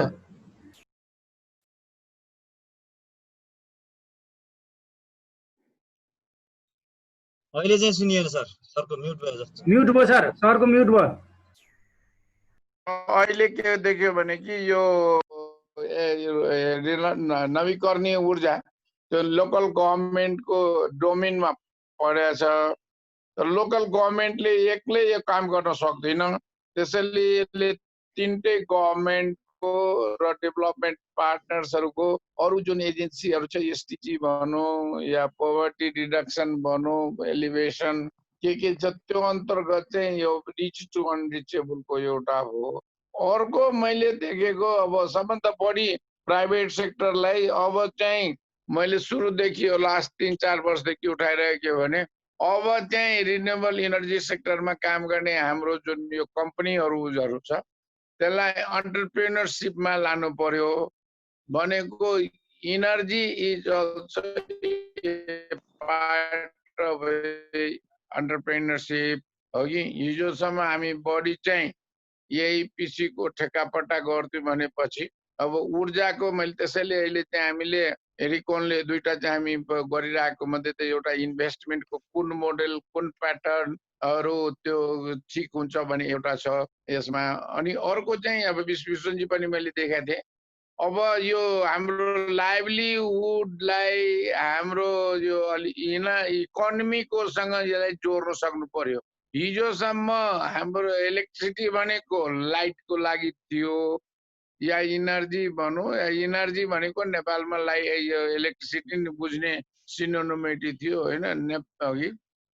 अब इनर्जीलाई चाहिँ इकोनोमीसँग लिङ्क गर्नेतिरको लागि चाहिँ त्यसमा कसरी अब यो इन्भेस्टमेन्ट गर्ने भनेको इनर्जी कन्जम्सन गर्ने भन्नुहोस् या इन्डस्ट्रिजहरू हुने बित्तिकै त्यो यो खालि मसिनको लागि दिने अब इलेक्ट्रिसिटीको लागि पनि इलेक्ट्रिसिटी खर्च गर्नको लागि त्यो मसिनहरू चाहिन्छ। त्यसमा अलिकता यो बारे मलाई त्यति आइडिया छैन। तर मैले यसलाई के भन्छु इनर्जी फर द ग्रोथ चाहिँ अब हाम्रो ग्रोथ भनेको इकोनोमिक ग्रोथमा त्यो चाहिँ एग्रिकल्चरको होला प्रोसेसिङको होला। जस्तै एग्रिकल्चरमा मैले कोल्ड स्टोरेजको कुरोहरू गर्छु। त्यसैले अलिकता अब इनर्जी बेस्ड इन्डस्ट्रिजहरूमा कसरी यसलाई चाहिँ अब इन्भेस्टमेन्ट गर्ने इन्डस्ट्रिज भन्ने बित्तिकै इन्डस्ट्रिजको जसरी कोल्ड स्टोरेजमा इलेक्ट्रिसिटी चाहियो भनेपछि अब एग्रिकल्चर डेभलपमेन्ट ब्याङ्कले अहिले चाहिँ कृषिलाई प्राथमिकता भन्ने चाहिँ यो मौद्रिक नीतिले। त्यसैले यस्तो विषयहरूमा एउटा टिम अफ एक्सपर्ट्स चाहिँ अलिकता काम गरिराख्नुपर्छ भने मेरो यो सबैमा लास्टली के बनायो भने यो हरेक चिजको चाहिँ अहिले हामीले भन्छौँ नि स्पेसलाइजेसन एक्सपर्टिज। अब जसरी मौद्रिक नीतिले एकदम निजीसित उत्साहित भयो र मौद्रिक नीतिले अब मैले चाहिँ त्यति हेर्न पाएको छैन विश्वभञ्जनजी पुष्करजीहरूले मौद्रिक नीतिले नवीकरणीय ऊर्जालाई प्रोत्साहन गर्ने केही भनेको छ कि छैन? छैन भने हामीले राष्ट्र ब्याङ्कको गभर्नर कहाँ या राष्ट्र ब्याङ्क कहाँ के हो भने मुलुकको कुन कुन नीतिले मैले त्यो धेरै पहिलेदेखि हेरेँ कि हाम्रो पोलिसी इन्टरभेन्सनमा कुन पोलिसी चाहिँ डाइरेक्टली लिङ्क छ कुन चाहिँ इन्डाइरेक्टली लिङ्क छ त्यतातिर पनि एउटा टिम चाहिँ काम गरिराख्नु पर्छ कि कसरी यो पोलिसीमा हामीले इन्टरभेन गर्ने। जसरी मैले मौद्रिक नीतिको आएपछि कृषि विकास अलिअलि सर्फेसली जति हेरेको छु अब त्यसमा हाम्रो ऊर्जालाई कसरी यसले एड्रेस गरेको छ मौद्रिक नीतिले। हाम्रो जुन सरकारको नीति र कार्यक्रम छ हाम्रो बजेट आउँछ बजेट पनि अब 3 थरीको बजेट भयो यो फेडरल गभर्नमेन्टको भयो प्रोभिन्सियल गभर्नमेन्टको भयो लोकल गभर्नमेन्टको भयो। म त के लागिरहेको छ नि कहिलेकाहीँ कि हामीले अब अलिकता यो मुहान र नार्मिनसँग चाहिँ जेनरल कुरो गर्छौँ। अब हामी चाहिँ स्पेसिफिक चाहिँ कुन भिलेज होला म्युनिसिपालिटिजहरू होला यो सबै बारेमा अलिकता मोर डिटेल हुन्छ नि म्यापिङहरू गर्नेतिर पनि जानुपर्छ जस्तो लाग्छ। जस्तै मैले अब हामीले यो यही विक भनौँ न हामी चाहिँ बायोमासमा गर्दैछौँ त्यसैले बायोमासमा कसरी चाहिँ अब लोकल इन्डस्ट्री जसरी एसएमई को रूपमा चाहिँ कसरी लोकल गभर्नमेन्ट प्रोभिन्सियल गभर्नमेन्टले चाहिँ इन्भेस्टमेन्ट गर्ने। मैले कृष्णजीलाई जिस्काउँदै थिएँ यो माइक्रो हाइड्रोहरू अब चाहिँ अब भएन त्यसैले माइक्रो हाइड्रो भनेको गभर्नमेन्टलाई अब त्यो चाहिँ दुईटा प्रयोजन हिजोसम्म बिजुलीको मात्र थियो भने अब यसलाई चाहिँ मल्टिपर्पज बनाउनु पर्छ जस्तो मैले हेरेको छु। त्यो बारेमा डिबेट किन नगर्ने investment developing the micro hydro project as a multipurpose project that is त्यसले इरिगेसनको गर्ला होइन त्यसले चाहिँ फ्लड कन्ट्रोलको गर्ला यो इकोसिस्टम इन्भाइरोमेन्टको लागि गर्ला कि त्यसैले अब यो चाहिँ मेरो अब यो ब्लाइन्ड आइडियाजहरू हो। तर यसमा मेरो भनाइ के हो भने जसरी एउटा टिमले चाहिँ माइक्रो हाइड्रोको होला एउटा टिमलाई चाहिँ बायोमासको होला होइन एउटा टिम चाहिँ बायोग्यासमा होला अघि अब यो सबैमा अलिकता मोर एक्सपर्टिज पनि गरौँ र यस्तो चाहिँ विभिन्न एक्सपर्टसँगको अहिले हामीले अहिले चाहिँ कमसेकम उहाँहरूको कुरो सुनौँ कि मैले यो जहिले पनि टेक्नोलोजीमा यो 3A को कुरो सुनाइरहन्छु। अब पुष्करजीलाई सुनाउनु पाएको थिएँ नि मैले पहिले हामीलाई जानकारी हुनु पर्यो कि व्हिच टेक्नोलोजी भनौँ तपाईँले इन्भेस्टमेन्टको कुरो गर्नुभयो त्यो टेक्नोलोजीमा यिनीहरू व्हिच इफिसिएन्ट टेक्नोलोजी अवेलेबल त्यसको पनि त जानकारी हामीले पहिले एबिलिटी अफ द इफिसिएन्ट टेक्नोलोजिज इनोभेसन्सहरूको त्यसपछि त्यसमा चाहिँ एक्सेसेबल हामी कसरी गर्ने अनि एक्सेसेबल गर्छु त्यो हाम्रो लागि एफोर्डेबल बनाउनको लागि फाइनेन्सिङ मोडल के हुन सक्छ एन्टरप्रेनरले कसरी राख्ने गभर्नमेन्टले कुन फन्डबाट दिने इनोभेसनको फन्डबाट दिने कि एउटा ग्रान्टको रूपमा दिने कि होइन। अब यो सबैलाई चाहिँ अलिकता अब यो मेरो विषय एक्सपर्टिज होइन तर यो फिनान्समा काम गर्ने इकोनोमीमा काम गर्ने डेभलपमेन्टमा काम गर्ने त्यसैले अहिले मैले लास्टली एउटा के गर्छु भने यो रिन्युएबल एनर्जी अब इन्डियामा त रिन्युएबल एनर्जी मिनिस्ट्री नै छ। हामी कहाँ अहिले यो अलिकता लोड सेडिङ सिद्धेपछि रिन्युएबल एनर्जी कता कता अब यो नचाहिने हो कि यो यसको यो के भन्छ यसको के भन्ने शब्द मलाई आएर चाहिँ यसको अब यो यसको नेसेसिटी छैन कि अब यो आवश्यकता छैन भन्ने एउटा सोच पनि कहीँ न कहीँ विकसित भइरहेछ। हुन त hydro itself is also A renewable energy त्यसैले यो बुझाइमा पनि अलिकता चाहिँ सिफ्ट ल्याउनु पर्छ जस्तो पनि मलाई लागिरहेछ। मैले दुईटा कुरो लास्टले भन्न चाहन्छु। एउटा कुरो के भने यो खास गरेर यो माइक्रो हाइड्रोहरूको देखेर कि अब हाम्रो जुन माइक्रो हाइड्रो बित्तिकै हामी चाहिँ पानीसँगको अनुभव छ भने अब यो जसरी ब्याङ्कहरूको मर्जरको कुरो आउँछ प्रोबेबली अलिकता अब भोल्युम अफ वर्क्स या त्यसको हेरेर अब यो साना साना कम्पनी अब जस्तै यसलाई मैले पोलिटिक्स या ब्याङ्कर दुईटाको उदाहरण दिन्छु। अब जस्तै हामीले अब गणतन्त्र आइसकेपछि साना पार्टिजको आवश्यकता रहेन। अब त्यसै गरी हाइड्रो पावर या माइक्रो हाइड्रो पावरमा चाहिँ जुन हामी एकदम सानो थियौँ त्यसलाई प्रोबेबली अब इन्टिग्रेट गरेर कम्पनीहरूबाट त्यसैले रिथिङ्किङ पनि एउटा ठुलो इस्यु जो हाम्रो लागि हो कि यो हामी कति लेभलको काम को गर्ने बारेमा पनि गरौँ भन्ने लाग्छ। यति हो। धन्यवाद गुणराज सरजी, धन्यवाद। धन्यवाद गणेश सरलाई। उहाँले यो रिन्युएबल इनर्जीलाई इकोनोमिक ग्रोथसँग समेत कनेक्सन गर्नुपर्छ अबको दिनमा भन्नुभयो। म यो इकोनोमिक ग्रोथलाई समेटेर थोरै अझ प्रश्न पार्न विश्वभूषण अमात्य सरलाई मैले चाहिँ अनुरोध गरेँ। उहाँ हाम्रो नवीकरणीय ऊर्जा परिसङ्घको सल्लाहकार पनि हुनुहुन्छ, रिन्युएबल इनर्जी एक्सपर्ट पनि हुनुहुन्छ र यो क्षेत्रमा अलि विशेष गर्नुभएको पनि छ र फाइनेन्सको सम्बन्धी पनि सर ढिलो आउनु भए पनि हाम्रो पुष्कर सरलाई। सबै साथीहरूलाई नमस्ते। पुष्करजीले के प्रेजेन्ट गर्नुभयो त सुन्न पाइनँ, म रिकर्डिङ पछि हेरौँला, डेफिनेटली हेर्छु होइन। आज विशेष त्यस्तै मेरो एउटा स्वास्थ्यको कारणले गर्दाखेरि दाँत देखाउनु पर्ने थियो, त्यसले गर्दाखेरि अलिकति ढिलो भयो। नेपालमा अब त्यस्तै हो, डाक्टर साहबहरूलाई कुर्दा भनेको बेलामा सर्भिस नपाएको भएर त्यो ठिक छ, त्यो आफ्नै ठाउँमा छ होइन। अब रिन्युएबल इनर्जी फाइनेन्सिङकै कुरा भइरहेछ र अहिले चाहिँ खास गरी पुष्करजीको आजको हाम्रो विशेष पाहुना भएको भएर, पाहुना त के भने उहाँ आफ्नै भाइ नै हो, हामी आफ्नै सेक्टरमा हो, तर यो जुन किसिमको हाम्रो यो के भन्छ वार्ताहरू हामी छलफलहरू गरिरहेछौँ, आज उहाँ चाहिँ हाम्रो लागि एक हिसाबले स्पेसल पार्टिसिपेन्ट भनौँ न होइन। यो भन्नुपर्दाखेरि अघि भर्खर सुवर्णजीका कुराहरू पनि सुने मैले होइन। इनर्जी एक्सेसलाई स्पेसियल एटेन्सन कसरी दिन सकिन्छ भन्ने कुराहरू, त्यसमा म सहमत नै छु होइन। तर जनरल कुराहरू रिन्युएबल इनर्जीको लार्जर फ्रेममा, लार्जर स्कोपमा चाहिँ हामीले कुरा गर्ने हो भने चाहिँ हिजो पनि म एउटा अर्कै कार्यक्रममा भन्दै थिएँ, रिन्युएबल इनर्जीको स्कोप चाहिँ नेपालमा कस्तो छ भन्ने कुरामा हामी सबैको एकमत पनि हुनुपर्छ होइन। अब हाइड्रो पावर मात्र भनिराख्ने हो भने त्यसको रिलेटेड पोलिसी स्ट्राटेजीहरू फरक होला र रिन्युएबल इनर्जी भन्दाखेरि हाइड्रो बाहेकका रिन्युएबल इनर्जीलाई पनि उचित स्थान दिएर लैजाने भनेपछि पोलिसीको आफ्नै बाटोहरू चाहिँ समाउनु पर्ने हुन्छ होला भन्ने लाग्छ मलाई। यो किन पनि जरुरी छ भनेदेखि अहिलेको जुन क्लाइमेट चेन्ज सिनारियोले गर्दाखेरि हाम्रो रिभरहरूको हाइड्रोलोजी जसरी परिवर्तन भइरहेको छ होइन, टु सर्ट पिरियडमा टु मच रेनफल हुँदाखेरि चाहिँ जुन अनि हाइड्रोग्राफहरूको जुन पिकिङ भइरहेछ, खास गरी मनसुन सिजनमा पिकिङ हुने 2-3 महिनाको लागि, बाँकी 9 महिना चाहिँ पानी चाहिँ लो फ्लो सिजन अथवा चाहिँ ड्राई सिजन भनेर जुन भइरहेको छ, ड्राई सिजन बढ्दै गइरहेछ, हाई फ्लो चाहिँ घट्दै गइरहेछ। त्यो हुँदाखेरि hydro power as such, specially run of river hydro पावरहरूले चाहिँ कसरी म्यानेज गर्ने भन्ने कुरा चाहिँ एउटा चाहिँ इस्यु हो।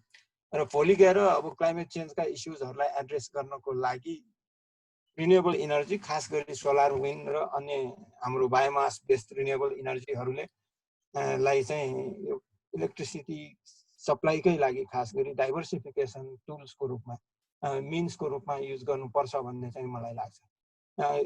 किन पनि भन्दाखेरि चाहिँ हाइड्रो पावरको कस्ट सँगसँगै अहिले सोलर र अरू रिन्युएबल इनर्जीको कस्ट पनि कम्पेरेबल हुन थालेछ र कतै त अब हाम्रो एटलिस्ट नेपालको हाइड्रो इनर्जीको कस्ट भन्दा सस्तो पनि पाउन थालिसकेको छ विभिन्न देशहरूमा। त्यसका आफ्नै कारणहरू छन् होइन। अब गभर्मेन्टले दिने सुविधाहरू, गभर्मेन्टले दिने अरू कन्सेसनहरूले गर्दाखेरि पनि भए होला, त्यो चाहिँ विस्तृत अध्ययन गर्न आफ्नै ठाउँमा छ। अब बेसिकली अब रिन्युएबल इनर्जी फाइनेन्सिङको कुरा गर्दाखेरि हामीहरूले केमा जोड्न अति जरुरी छ अहिले भनेदेखि ओभरअल कन्ट्रीको डेभलपमेन्ट, ग्रोथ र पिपुलको एस्पिरेसन्सहरूलाई नै जोड्नुपर्छ। जुन भन्दाखेरि हामीले मन पराए पनि नपराए पनि प्रधानमन्त्रीज्यूको जुन एउटा चाहिँ स्लोगन छ, स्लोगन भन्छु म चाहिँ, समृद्ध नेपाल होइन, सुखी नेपाल नेपालीको स्लोगन छ। अब त्यसैलाई चाहिँ लिङ्क गर्दाखेरि अब रियल सेन्समा त हामीले खोजेको त त्यही हो नि, सबैले खोजेको नेपाल समृद्ध हो, सबै नेपालीहरू सुखी होस् नै हो। अब कसैले कसरी भन्छन्, कसैले कसरी भन्छन्, मलाई चाहिँ त्यो स्लोगन चाहिँ अति राम्रो हो, तर त्यो हुनलाई के गर्नुपर्छ भन्ने चाहिँ बुझ्नुपर्छ क्या होइन। बेसिकली जबसम्म हामी ग्रोथको कुरा गर्दैनौँ, अघि हाम्रो गणेश सरले भनेर जानुभएको छ नि, उहाँ पनि हुनुहुन्छ, ग्रोथबाट नै बेसिकली समृद्धि आउने हो। हैन। तर चाहिँ त्यस्तो कस्तो समृद्धि भन्दाखेरि चाहिँ अलिकति हामीलाई इक्विटेबल पनि चाहियो कि ग्रोथ भनेर 4-5 वटा घरानाहरू मात्र ग्रो गर्ने अनि बाँकी जनता चाहिँ खान नपाउने भयो भने त्यस्तो ग्रोथले पनि हामीलाई चाहिँ काम छैन। हामीलाई चाहिँ इक्विटेबल ग्रोथ चाहियो भनेको मतलब समृद्ध सुखी नेपाली पनि चाहियो, समृद्ध नेपाल मात्र भएर भएन भन्ने हो, भन्न खोजेको हो। यो कहाँबाट आउँछ भन्दाखेरि बेसिकली हामीले प्रोडक्सन पनि खास गरी इन्डस्ट्रियल र सर्भिस सेक्टरको प्रोडक्सनहरूलाई चाहिँ ग्रो गर्नु पर्यो, बढाउनु पर्यो हैन। त्यो बढाउँदाखेरि अलिकति जब क्रिएसनलाई चाहिँ ओरिएन्टेसन त्यो पनि दिनु पर्यो स्ट्राटेजिकली पोलिसी डेभलपमेन्ट गर्दाखेरि। अब म यसलाई चाहिँ कसरी अब लिङ्क गर्न खोज्छु भनेदेखि तपाईँले जब प्रोडक्सनको कुरा गर्न थाल्नुहुन्छ, प्रोडक्सन मात्र गर्दाखेरि खोजेको ग्रोथ अथवा त्यो अघि भनेको इक्विटेबिलिटी नआउन सक्छ र सँगसँगै हामीले प्रोडक्सनको सँगसँगै प्रोडक्टिभिटीलाई पनि ग्रो गर्नुपर्छ।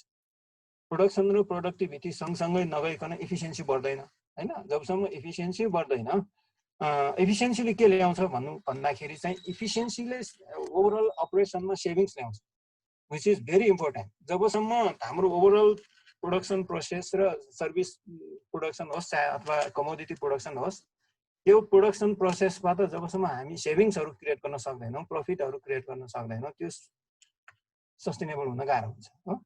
अब once you create the savings, त्यो सेभिङ्स आखिरमा कहाँ जान्छ त? सेभिङ त you have to reinvest it into the sector again हैन।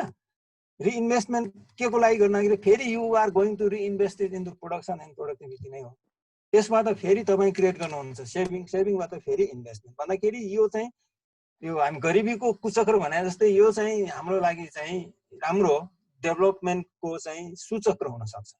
प्रोडक्ट र प्रोडक्टिभिटी ओरिएन्टेड पोलिसी र इन्स्टिट्युसनल डेभलपमेन्टमा अहिले हामीहरूले फोकस गर्ने हो भने अहिले भएको इन्भेस्टमेन्टबाट पनि हामी सेभिङ क्रिएट गर्न सक्छौँ, जसबाट चाहिँ लट अफ इन्भेस्टमेन्ट रिक्रिएट हुन सक्छ र एउटा चाहिँ राम्रो यो चक्र जब हामी क्रिएट गर्न सक्छौँ।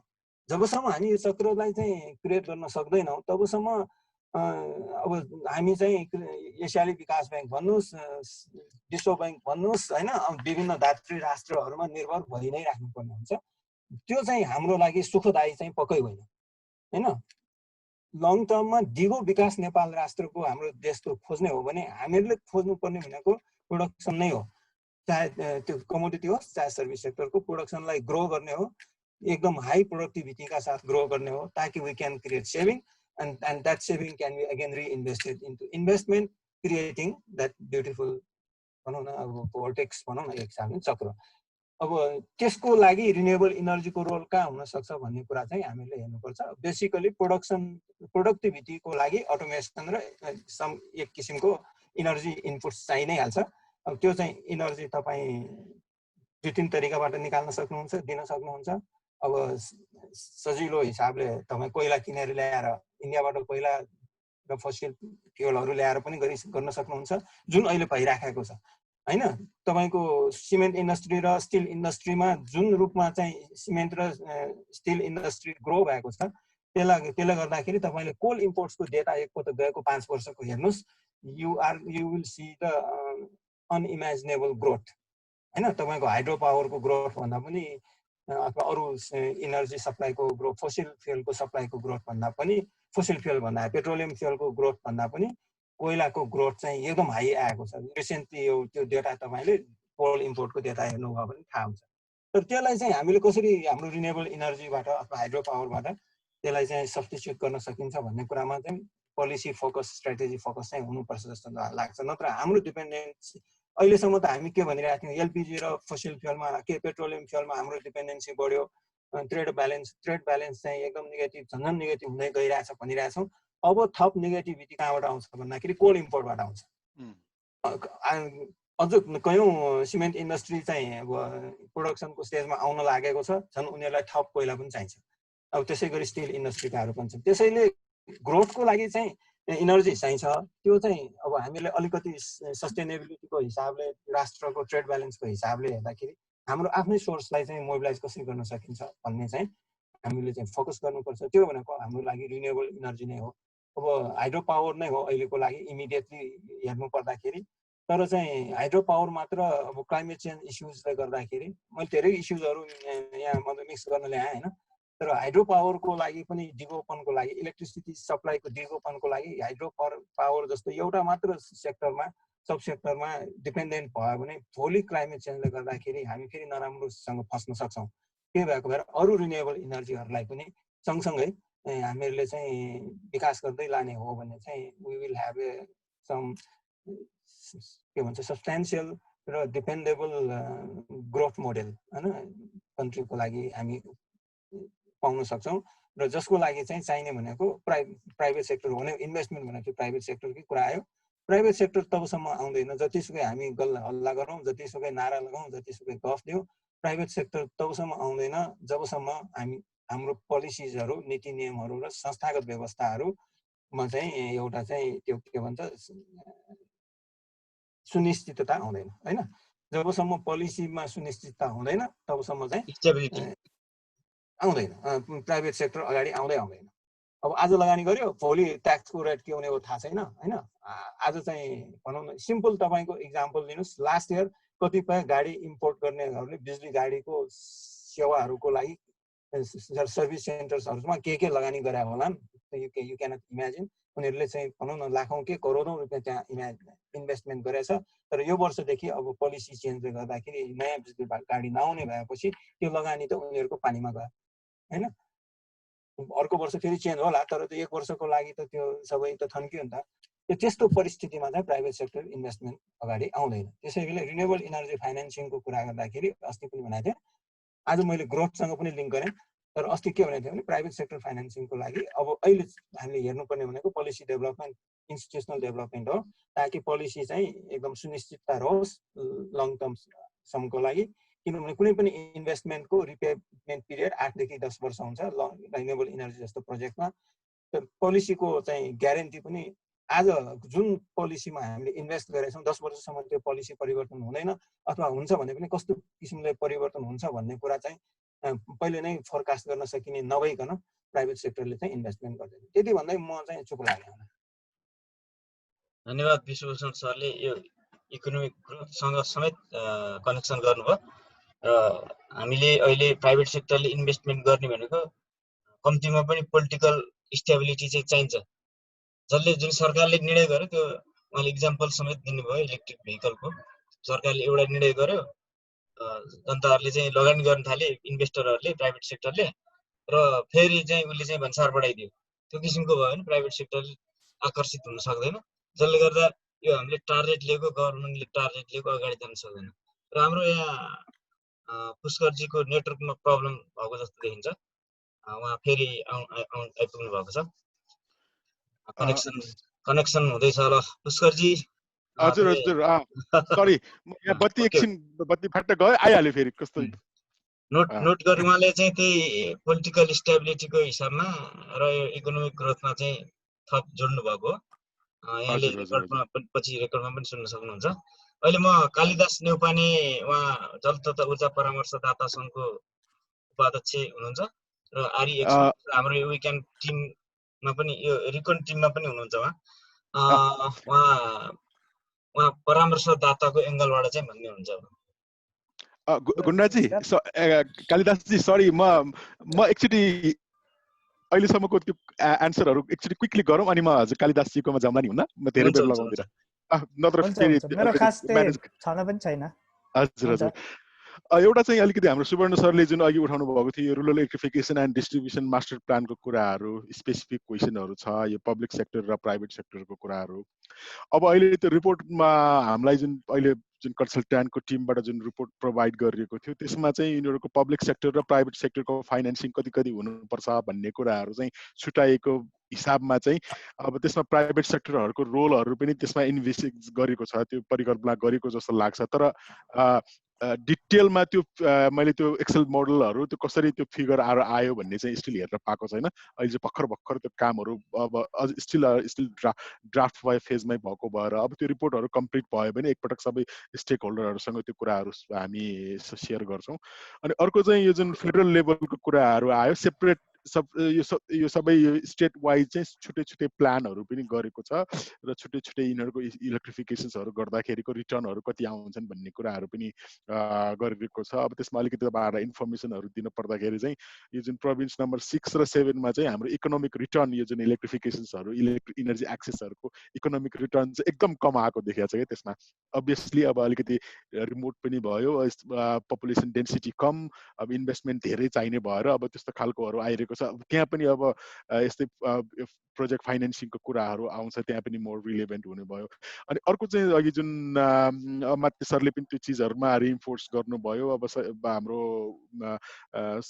जुन सुवर्ण सरले पनि भन्नुभयो नि इलेक्ट्रिसिटी एक्सेसहरूमा यो जुन लास्ट माइलहरूलाई चाहिँ अब जसरी भए पनि छिटो गर्नु पर्यो, यता झन्झट नगरिकन भन्ने कुराहरू भयो। त्यसमा चाहिँ म एकदम फुल्ली एग्रिड, म पनि एकदम त्यो चिजहरूमा चाहिँ फुल्ली एग्रिड गर्छु। म तपाईँलाई एकजना त्यही सासेक प्रोजेक्टकै म एउटा इक्जाम्पल दिन्छु। मैले अघि जुन सुरुमा मैले इन्ट्रोडक्सनको क्रममा भने नि सासेक प्रोजेक्ट चाहिँ अब एराउन्ड झन्डै $400-500 मिलियन, एराउन्ड 444 झन्डै $500 मिलियन जतिको प्रोजेक्ट हो। त्यसमा चाहिँ मेजर कम्पोनेन्ट भनेको एनइएमा छ, अर्को चाहिँ अफ ग्रिडमा भयो। अनि एनइएको कम्पोनेन्टमा कस्तो खालको कम्पोनेन्टहरू छ भने डिस्ट्रिब्युसन सिस्टमहरू अगुमेन्टेसन र एक्सपान्सन गर्ने भनेर ठुलो कम्पोनेन्ट छ। त्यो कम्पोनेन्टबाट एराउन्ड 50वटा जिल्लाहरूमा, यो काठमाडौँ नेपालको 50 जिल्लाहरूमा चाहिँ यो इलेक्ट्रिफिकेसन्सहरू गर्ने, यो एक्जिस्टिङ डिस्ट्रिब्युसन अगुमेन्टेसनहरू गर्ने भन्ने छ। अनि अफ ग्रिड कम्पोनेन्टमा त तपाईँहरूलाई थाहा छ मिनी हाइड्रो बनाउने, माइक्रो हाइड्रो बनाउने। अब मैले यिनीहरूको दुईटाको जुन कम्युनिटीहरूको इङ्गेजमेन्ट, कम्युनिटीहरूको कन्ट्रिब्युसन्सहरू कम्पेयर गर्दाखेरि चाहिँ ड्रास्टिकल्ली फरक छ क्या। फेरि एनइएको कम्पोनेन्टहरूमा अब भनौँ न अगुमेन्टेसन गर्ने भन्यो, अब एक्सपान्सन गर्ने भन्यो, कम्युनिटी इङ्गेजमेन्ट पनि छैन। उनीहरूको चाहिँ यहाँ जस्तो हो त्यस्तै हो, युटिलिटी मोडलहरूमा गयो, कम्युनिटीहरूको इङ्गेजमेन्टहरू पनि खोजिएन। अब त्यो भएर प्रोजेक्टहरू स्मुथ भयो। अब अरू कन्ट्र्याक्ट म्यानेजमेन्ट इस्युजहरू त आफ्नो ठाउँमा छँदैछ, तर अरू एक्जिक्युसनमा अरू कम्युनिटीहरूबाट साइडबाट आउने इस्युजहरू हामीले जुन टिपिकली अफ ग्रिड सेक्टरहरूमा देख्छौँ त्यो चाहिँ सबै के पनि भएन। तर त्यही प्रोजेक्टमा अर्को कम्पोनेन्ट एइपिसीहरूमा गर्दाखेरि एइपिसीको त्यो मिनी हाइड्रो कम्पोनेन्टमा चाहिँ हामीले कम्युनिटिजहरू जुम्ला जस्तो रिमोट एरियाहरू, जुम्ला, हुम्ला, डोल्पा, मुगु त्यस्तो ठाउँको कम्युनिटिजहरूलाई चाहिँ हामीले 30% अफ टोटल कस्ट कन्ट्रिब्युट गर, 40% गर, जुम्ला जस्तो ठाउँहरूमा 4 करोड उनीहरूको कम्युनिटी कन्ट्रिब्युसन गर भन्ने हिसाबमा जुन अघि तपाईँहरूले इक्विटी भन्नुभयो नि, अघि माथि सरले पनि जोड्नु भयो नि, यो त इक्विटेबल हिसाबले पनि ठिक होइन भन्ने जस्तो चाहिँ पर्सनली चाहिँ मलाई चाहिँ त्यो एकदमै त्यो खड्किन्छ क्या त्यो चिजहरू। हामीले एउटै प्रोजेक्टहरूमा पनि यो इन्स्योर एउटै खालको भनौँ न कन्सिस्टेन्ट ट्रिटमेन्ट गर्न सकेन हाम्रो इन युजर्सहरू, बेनिफिसरिजहरूलाई भन्ने कुराहरूमा। त्यो भएको भएर अब यो झन् जति लास्ट माइल गयो त्यति रिमोटनेस, जति लास्ट माइल गयो त्यति प्रोभर्टिजहरू चाहिँ त्यो मोर अब पर्टिनेन्ट हुने भएको भएर अब जुन हामीले पहिल्यै खालको ट्रेडिसनल मोडलहरू गर्न थाल्यो भने स्टिल हाम्रो प्लानहरू भेटाउनलाई चाहिँ अलिकति गाह्रो हुन्छ जस्तो लाग्छ। त्यो भएको भएर मोर सिम्प्लिफाइड गर्नुपर्छ भन्ने चिजहरूमा म पनि एकदम फुल्ली एग्रिड छु। अब यो गर्दाखेरि चाहिँ भनौँ न अब 100% सब्सिडी भन्ने कुराहरू गर्दाखेरि हामीले पहिला अब मैले भनौँ न अब 10-15 वर्षदेखि अगाडि सुन्दै आएको कुराहरू सस्टेनेबिलिटी हुँदैन भन्ने कुराहरू आउँछ नि। अब त्यो चिजहरूमा चाहिँ अब त्यो स्पेसमा हुन्छ कि हाम्रो प्राइभेट सेक्टर्सहरूले अब आफ्नो स्पेसहरू, रोलहरू देखाउने। मैले जुन अघि सुरुमा भनेको थिएँ नि, हामी चाहिँ भेन्डर बेस्ड मोडल, हाम्रो प्रडक्ट मात्र बेच्ने कुराहरू हामीले चाहिँ हाम्रो बिजनेसहरू सम्झिन्छौँ। हामीले प्राइभेट सेक्टरहरूको इङ्गेजमेन्ट चाहिँ त्यसमा मात्र हामीले पहिला परिकल्पना गरेको थियो भने अब अहिले चाहिँ त्यो एउटा अलिकति ग्रेजुएट भएर अब सर्भिस बेच्ने भन्ने कुराहरूमा आयो भने जुन पहिला सस्टेनेबिलिटीको कुराहरूमा पनि अब हामीले अलिकति प्राइभेट सेक्टरको कन्ट्रिब्युसन्सहरू, रोलहरू हुन्छ जस्तो लाग्छ। अनि त्यो गर्दाखेरि अब भनौँ न लङ टर्म इङ्गेजमेन्ट पनि भयो। अब अहिले एकचोटि एउटा कन्ट्र्याक्ट लियो, कन्ट्र्याक्ट लिएर सप्लाई गर्यो, सप्लाई लिइसकेपछि भनेर भन्दाखेरि सप्लाई पनि लिने, सर्भिस पनि बेच्ने भनेर भन्दाखेरि लङ टर्म इङ्गेजमेन्टको कुराहरू त्यहाँबाट आउँछ जस्तो लाग्छ। अनि अर्को चाहिँ जुन अघि अमित सरले जुन कुराहरू गर्नुभयो, जुन प्रोडक्टिभिटी, इफिसियन्सिजको कुराहरू गर्छन् नि, यो चाहिँ म पनि फुल्ली एग्रिड हो। अब हाम्रो मेरो अफिसमा अब धेरै प्राइभेट सेक्टर मान्छेहरू पनि आउँछन्। अब हाम्रा यो रुफटप सिस्टम्सहरूमा एनइएसँग पोलिसी एडभोकेसी गरिदिनु पर्यो, डायलग गरिदिनु पर्यो, एडिपीको रोल के छ भन्ने कुराहरू हो। अब यो सबै चिज हामीलाई थाहा छ होइन, यो रिन्युएबल इनर्जी क्लिन इनर्जी हो, यसले चाहिँ अब सबै डिसेन्ट्रलाइज नेचर छ, यसको एडभान्टेज के हो भन्ने कुराहरू थाहा छ। तर त्यही पनि अब हामीले रुफटप सिस्टमको कुराहरू गर्दाखेरि अथवा नेट मिटरिङको कुराहरू गर्दाखेरि अब यसमा त युटिलिटी त इङ्गेज हुन्छ नि। अब युटिलिटीहरूसँग इङ्गेज हुँदाखेरि अब युटिलिटीसँग प्राइभेट सेक्टर कुरा गर्दा जाँदाखेरि कस्तो भयो भन्दाखेरि कन्फ्लिक्टिङ प्रपोजल लिएर लिएर जानुभयो क्या। अब एकतिर एनईले आफ्नो इनर्जिजहरू चाहिँ अब भनौँ न एक्सेस इनर्जी भएको बेला चाहिँ अब भनौँ न रुफटप सिस्टमबाट प्राइभेट सेक्टरबाट इनर्जी किनिदिनु पर्यो भन्ने त एक हिसाब झट्टै हेर्दाखेरि त कन्फ्लिक्टिङ प्रपोजलहरू हो नि त। त्यो भएको भएर मैले चाहिँ मेरो भनौँ न मेरो एडभाइस चाहिँ त्यो बेला चाहिँ कस्तो हुन्छ भन्दाखेरि इट्स अ कन्फ्लिक्टिङ प्रपोजल होइन, यो लङ टर्म अब अलिकति ब्रोडर हिसाबमा चाहिँ अब त्यस्तो नहोला, तर अब डाइरेक्टली अब यसो हेर्दाखेरि त कन्फ्लिक्टिङ प्रपोजल हो। त्यो भएको भएर अब भनौँ न प्राइभेट सेक्टर्स अब त्यस्तै गरी लाइक माइन्डेड अर्गनाइजेसन जस्तै रेकन जस्तो इन्स्टिट्युसन भयो, अब अमात्य सर जस्तो मान्छेहरू अब अनि अरू एकाडेमी अरू रिसर्च इन्स्टिट्युसन्सहरूले चाहिँ कस्तो खालको इभिडेन्सेसहरू क्रिएट गर्नु पर्यो भन्दाखेरि एउटा एक्जाम्पल नि ल काठमाडौँमा रुफटप सिस्टम काठमाडौँमा अब एनईले हेभिली यो अन्डरग्राउन्ड सिस्टमहरू डिस्ट्रिब्युसन अगुमेन्टेसनको कामको लागि इन्भेस्ट गर्दैछ। अब यो भनौँ न 10-15 वर्षको लागि होला, तर यो डिमान्डहरू त कसरी ग्रो गर्छन् भन्ने कुराहरू त इट्स नट सर्टेन होइन। अब भनौँ न 10-15 वर्ष पुगे पनि त्यो पछि के गर्ने भन्ने कुराहरू पनि आउला। अनि अब त्यो अगुमेन्टेसन्सहरू अब भनौँ न यो जुन अब यहाँ अब काठमाडौँको त्यो भयो, अब बाहिरको कुराहरू हेर्न पर्दाखेरि युएसतिर यो जुन एजिङ ग्रिडहरूलाई चाहिँ सबै रिप्लेस गर्नुभन्दा चाहिँ अब यो जुन डिस्ट्रिब्युसन इनर्जिजहरू चाहिँ ठाउँ ठाउँहरूमा इन्जेक्ट गर्दाखेरि चाहिँ यो जुन उनीहरूको एजिङ त्यो डिस्ट्रिब्युसन सिस्टमहरूलाई अगुमेन्टेसन गर्ने रिक्वायरमेन्टहरू चाहिँ सेभरल इयर्सले चाहिँ डिफर गर्न सकिने रहेछ क्या। त्यस्तो कुराहरू भयो। मैले चाहिँ त्यो भन्थेँ उहाँहरूलाई भन्ने चाहिँ काठमाडौँमा जुन अर्बन रुफटप सिस्टमहरू राख्दाखेरि एनईलाई के फाइदा हुन्छ त्यसरी त्यो चिजहरू इभिडेन्सेसहरू तपाईँहरूले क्रिएट गर्नु पर्यो। एनईलाई चाहिँ त्यो अफ ग्रिड सिस्टम्सहरू यसरी ठाउँमा यसरी जुन यो रुफटप सिस्टमहरू राखिदिँदाखेरि चाहिँ उनीहरूलाई चाहिँ उनीहरूको काठमाडौँ भ्यालीमा डिस्ट्रिब्युसन अगुमेन्टेसन गर्ने रिक्वायरमेन्टहरू चाहिँ 4 वर्ष 5 वर्षपछि थपिन्छ कि उनीहरूको इन्भेस्टमेन्ट चाहिँ यसरी घट्छ भन्ने खालको इभिडेन्सेसहरू भयो भने चाहिँ अब सजिलो हुन्छन् भन्ने कुराहरू त्यस्तो अब त्यो अघि अलिकति जुन अघि मैले पनि भनेको थिएँ सोच हाम्रो सोच र हाम्रो यो जुन स्कोप इनर्जीको अन्डरस्ट्यान्डिङ र स्कोप नै हामीले अलिकति मोर अब यो अलिकति फराकिलो गर्नुपर्ने बेला भइसकेको छ। अब अहिले त अघि जुन मैले अमात्य सरले पनि अलिकति जोड्नु भयो यो जुन अब अहिले अरू टेक्नोलोजिजहरू पनि आएको भएर यो जुन रिन्युएबल अब स्टोरेज सिस्टमहरूमा अब धेरै एडभान्स भइसकेका छन्। अब त्यस्तै गरी नयाँ नयाँ पोलिसी इन्स्ट्रुमेन्टहरू पनि छन् होइन। यिनीहरूको राइट कम्बिनेसन्सहरूबाट चाहिँ हामीले हाम्रो रिन्युएबल इनर्जिजहरूको चाहिँ अब एप्लिकेबिलिटिजहरू ब्रोडन गर्न सक्छौँ। यो जुन अफ ग्रिडहरूमा त अब त्यो नो अप्सन्स भयो, नो ब्रेनर भयो, त्यसमा त अब हामीले गर्दै आएको थियो त्यसमा। तर अन ग्रिडहरूमा पनि जुन भयो नि अब मैले अहिले बत्ती बालिरहेको छु होइन, अब त्यो ब्याकअप सिस्टमबाट बत्ती बालिरहेको छु भन्दाखेरि त्यस्तो एप्लिकेसन्सहरू अरू हुन्छ, त्यसैमा हाम्रो इङ्गेजमेन्टहरू बढाउँदै लानु पर्छ भन्ने नै हो। म अब एडिबीले कसरी हेल्प गर्न सक्छ भन्ने कुराहरू चाहिँ लास्टमा आउँला एकचोटि। अब म एकचोटि कालिदास सरको कुरा सुनिसकेपछि। सबैजना नमस्कार। मेरो खास धेरै आज मैले सुनेको मात्रै छु, यो फाइनेन्सिङमा मैले धेरै सुन्छु मात्रै, सुनेर आफैलाई मात्रै इन्रिच गर्ने कुराहरू गरिरहेको छु। मलाई एकदम खास सोध्नुपर्ने कुराहरू अघि नै सुवर्ण सरले पनि सोधिहाल्नुभयो र पुष्करजीले उत्तर पनि दिइसक्नु भयो, त्यस भएर सोध्नुपर्ने कुराहरू छैन। मलाई मन परेको कुरा एउटा यो रिस्कको कुरामा एकदम रिस्क एनालाइसिसमा अलिकति कमजोरी हामीहरूले सबै प्रोजेक्टहरूमा गरिराखेर दुःख पाइराखेको हो कि त्यो रिस्कलाई अलि हुन त पुष्करजीले जोड त दिएर रिस्कलाई हामीले कसरी कम गर्न सकिन्छ त्यसलाई अलिक बढी नै जोड दिनुपर्छ होला। रिस्कमा अब हाम्रा जो गरिराखेका साथीहरू छन्, जो प्राइभेट सेक्टरहरू छन्, उनीहरूको इन्भल्भमेन्ट अलिक बढी बढायो भने हुन त तपाईँ आफू पनि एकदमै एक्सपर्ट हुनुहुन्छ, यो सेक्टरमा धेरै काम गरिसक्नु भएको छ, तैपनि सबै सेक्टरहरूको त्यो किसिमको फोरमहरू रिस्कहरू कहाँनिर के रिस्कहरू छ भनेर लान सक्यो भनेदेखि र त्यसलाई राम्रोसँग एनालाइसिस गर्न सक्यो भने पक्कै पनि हामी सफल हुन्छौँ होला। अर्को राम्रो कुरा के छ भन्दाखेरि एडिबीको अब ग्रान्ट पनि छ हाम्रो होइन, लोन पनि छ अनि टिए पनि छ क्या। कम्बिनेसन मिलिरहेको, कम्बिनेसन कुनलाई कति राख्नुपर्ने भन्ने कुरामा सायद वर्कआउट अलिक बढी नै गर्नुपर्छ होला होइन। अब टिएमा हामीलाई समस्या टिएमा बढी भएको हो कि होइन, लोनमा बढी भएको हो कि कहाँनिर हो, केले गर्दाखेरि हाम्रो ल्याकिङ भएको छ, त्यो कुरा रिस्क एनालाइसिस राम्रोसँग गरेर गयो भने हुन्छ होला। अब फाइनेन्सिङ रिस्कको लागि पनि यिनै कुराहरू, अब टिएको कुराहरू पनि पक्कै पनि आउँछ होला।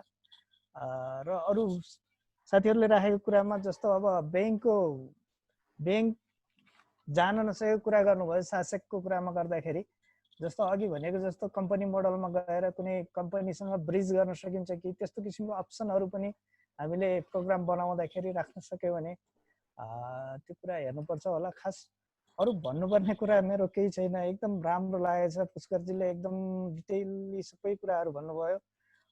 त्यस्तै गरेर हाम्रो सबै सरहरूले भनिराख्नु भएको छ, किङजीले पनि आफ्नो कुराहरू राखिदिनु भएको छ, विश्व सरले अझ त्यसलाई एकदम आरी फाइनेन्सको उसमा राख्नुभयो होइन। म एकदम रमाइलो लागिरहेको छ सुन्नमा। यति नै मेरो। हस्, थ्याङ्क यू। हाम्रो यहाँ पूर्ण रञ्जित कारजी पनि हुन्छ, कुशल गुरुङज्यू लार्ज बायोग्यास डेभलपर। कुशलजी बोल्नुहुन्छ अब? बोल्नु सर, तपाईँ बोलिनु भएर नि। ल अध्यक्षज्यूलाई धन्यवाद यो कार्यक्रम राख्नु भएकोमा। अब यहाँ अब पुष्करजीलाई अब प्रश्नै सोध्न त त्यति साह्रो छैन, किनभने उहाँलाई अब भेटिरहेको छ र उहाँको लिमिटेसन्स र उहाँको काम गराइमा अब उहाँले सोचेको प्राइभेट सेक्टर र उहाँ डाइरेक्ट अब एडिबीको उहाँको रिक्वायरमेन्ट अनुसार हामी कहिले पनि उहाँहरूसँग अहिलेसम्म काम गर्ने ठोकिने मौका पाएको छैन। किनभने एउटा एज अ कन्सल्टेन्ट र भेन्डरको रूपमा पाइन्छ, तर लोन लिने कुरामा अब यो सायद यता काठमाडौँको डेस्कले हेर्दैन क्या उहाँको। अनि मलाई यसमै सोध्न मन लाग्यो, अब यदि हामीलाई चाहिँ जुन अघि कुराको तपाईँले आफै पनि राख्नुभयो, अब भेन्डर बेस मोडलबाट सर्भिस बेस मोडलमा जानु पर्यो यो प्राइभेट सेक्टर भन्दाखेरि, त्यसको लागि जुन अहिलेको प्राइभेट सेक्टरको कन्सर्न के भने इट्स नट प्रफिटेबल, बिजनेसै छैन, कसरी जाने हामी भन्ने सबैको कन्सर्न छ। अब त्यो गर्नको लागि ब्रिज एउटा चाहिँ ब्रिज टाइपको फन्ड चाहियो। ब्रिज फन्ड क्रिएट गर्नको लागि एडिबीले त्यस्तो पहल कि त एडिबीले गभर्मेन्टलाई सिधै सब्सिडी दिए ग्रान्ट दिएछ अथवा लोन दिएछ, तर प्राइभेट सेक्टरसँग काम गर्नको लागि तपाईँको सिधै मनिलाको अब हेड अफिसको त्यो आरी प्रोजेक्टको कुरा गऱ्यो भने त्यहाँ अब हाम्रो प्रोजेक्टहरू त्यो लेभलको ब्याङ्केबलै हुँदैन र भोल्युम पनि पुग्दैन। अब $10 मिलियन $5 मिलियन को प्रोजेक्ट साइज बनाउन गाह्रो हुन्छ आरीमा, हाइड्रो प्रोजेक्ट बाहेक होइन। अब हाइड्रो प्रोजेक्टलाई यहीँ ब्याङ्कको लोनले पुगिरहेछ, त्यही कारण उता जाँदैन मान्छे। अब यस्तोमा तपाईँले कसरी जस्तो यो ओल्ड ब्याङ्कको आइएफसीले चाहिँ अब यता सानसानो प्राइभेट इक्विटी फन्डहरू क्रिएट गरेको छ होइन, एक हिसाबको उहाँहरूको चाहिँ त्यो बास्केटमा उहाँले पनि पैसा हालेको छ, त्यो पैसा इनर्जी पोर्टफोलियोमा पनि लगानी भइरहेको छ। त्यस्तो केही मेकानिजमहरू एडिबीले अरू ठाउँमा गरेछ कि गरेको छैन अरू देशमा, र त्यस्तोको लागि हामीले केही पहल गर्न सक्छौँ सकिँदैन यहाँ होइन। त्यो पहल भए मात्रै हामी भेन्डर बेस मोडलबाट हामी सर्भिस बेस मोडलमा जान सकिन्छ होला, नत्र त हामी सर्भिसवाला पनि भेन्डरमै जानुपर्ने जस्तो देखिन्छ कि। अब यो सबभन्दा सेफ बेट नै भेन्डरवाला भयो। अब कस्टमरै छैन भने, अब प्रफिटै छैन भने त अब किन बेकारमा टाउको धुउने होइन। अब यो गर्न सबैको चाहिँ रोल आउँछ, तर अब प्राइभेट सेक्टरले गर्न पर्यो मात्रै भनिराख्नु पर्दैन। लगानी र फाइदा हुन्छ नि, प्राइभेट सेक्टर नआउने कुरै हुँदैन कि। लगानी छैन फाइदा छैन भने नआएको अहिलेसम्म। लगानी योग्य बनाइदिने काममा त सबैको जिम्मेवारी छ होइन।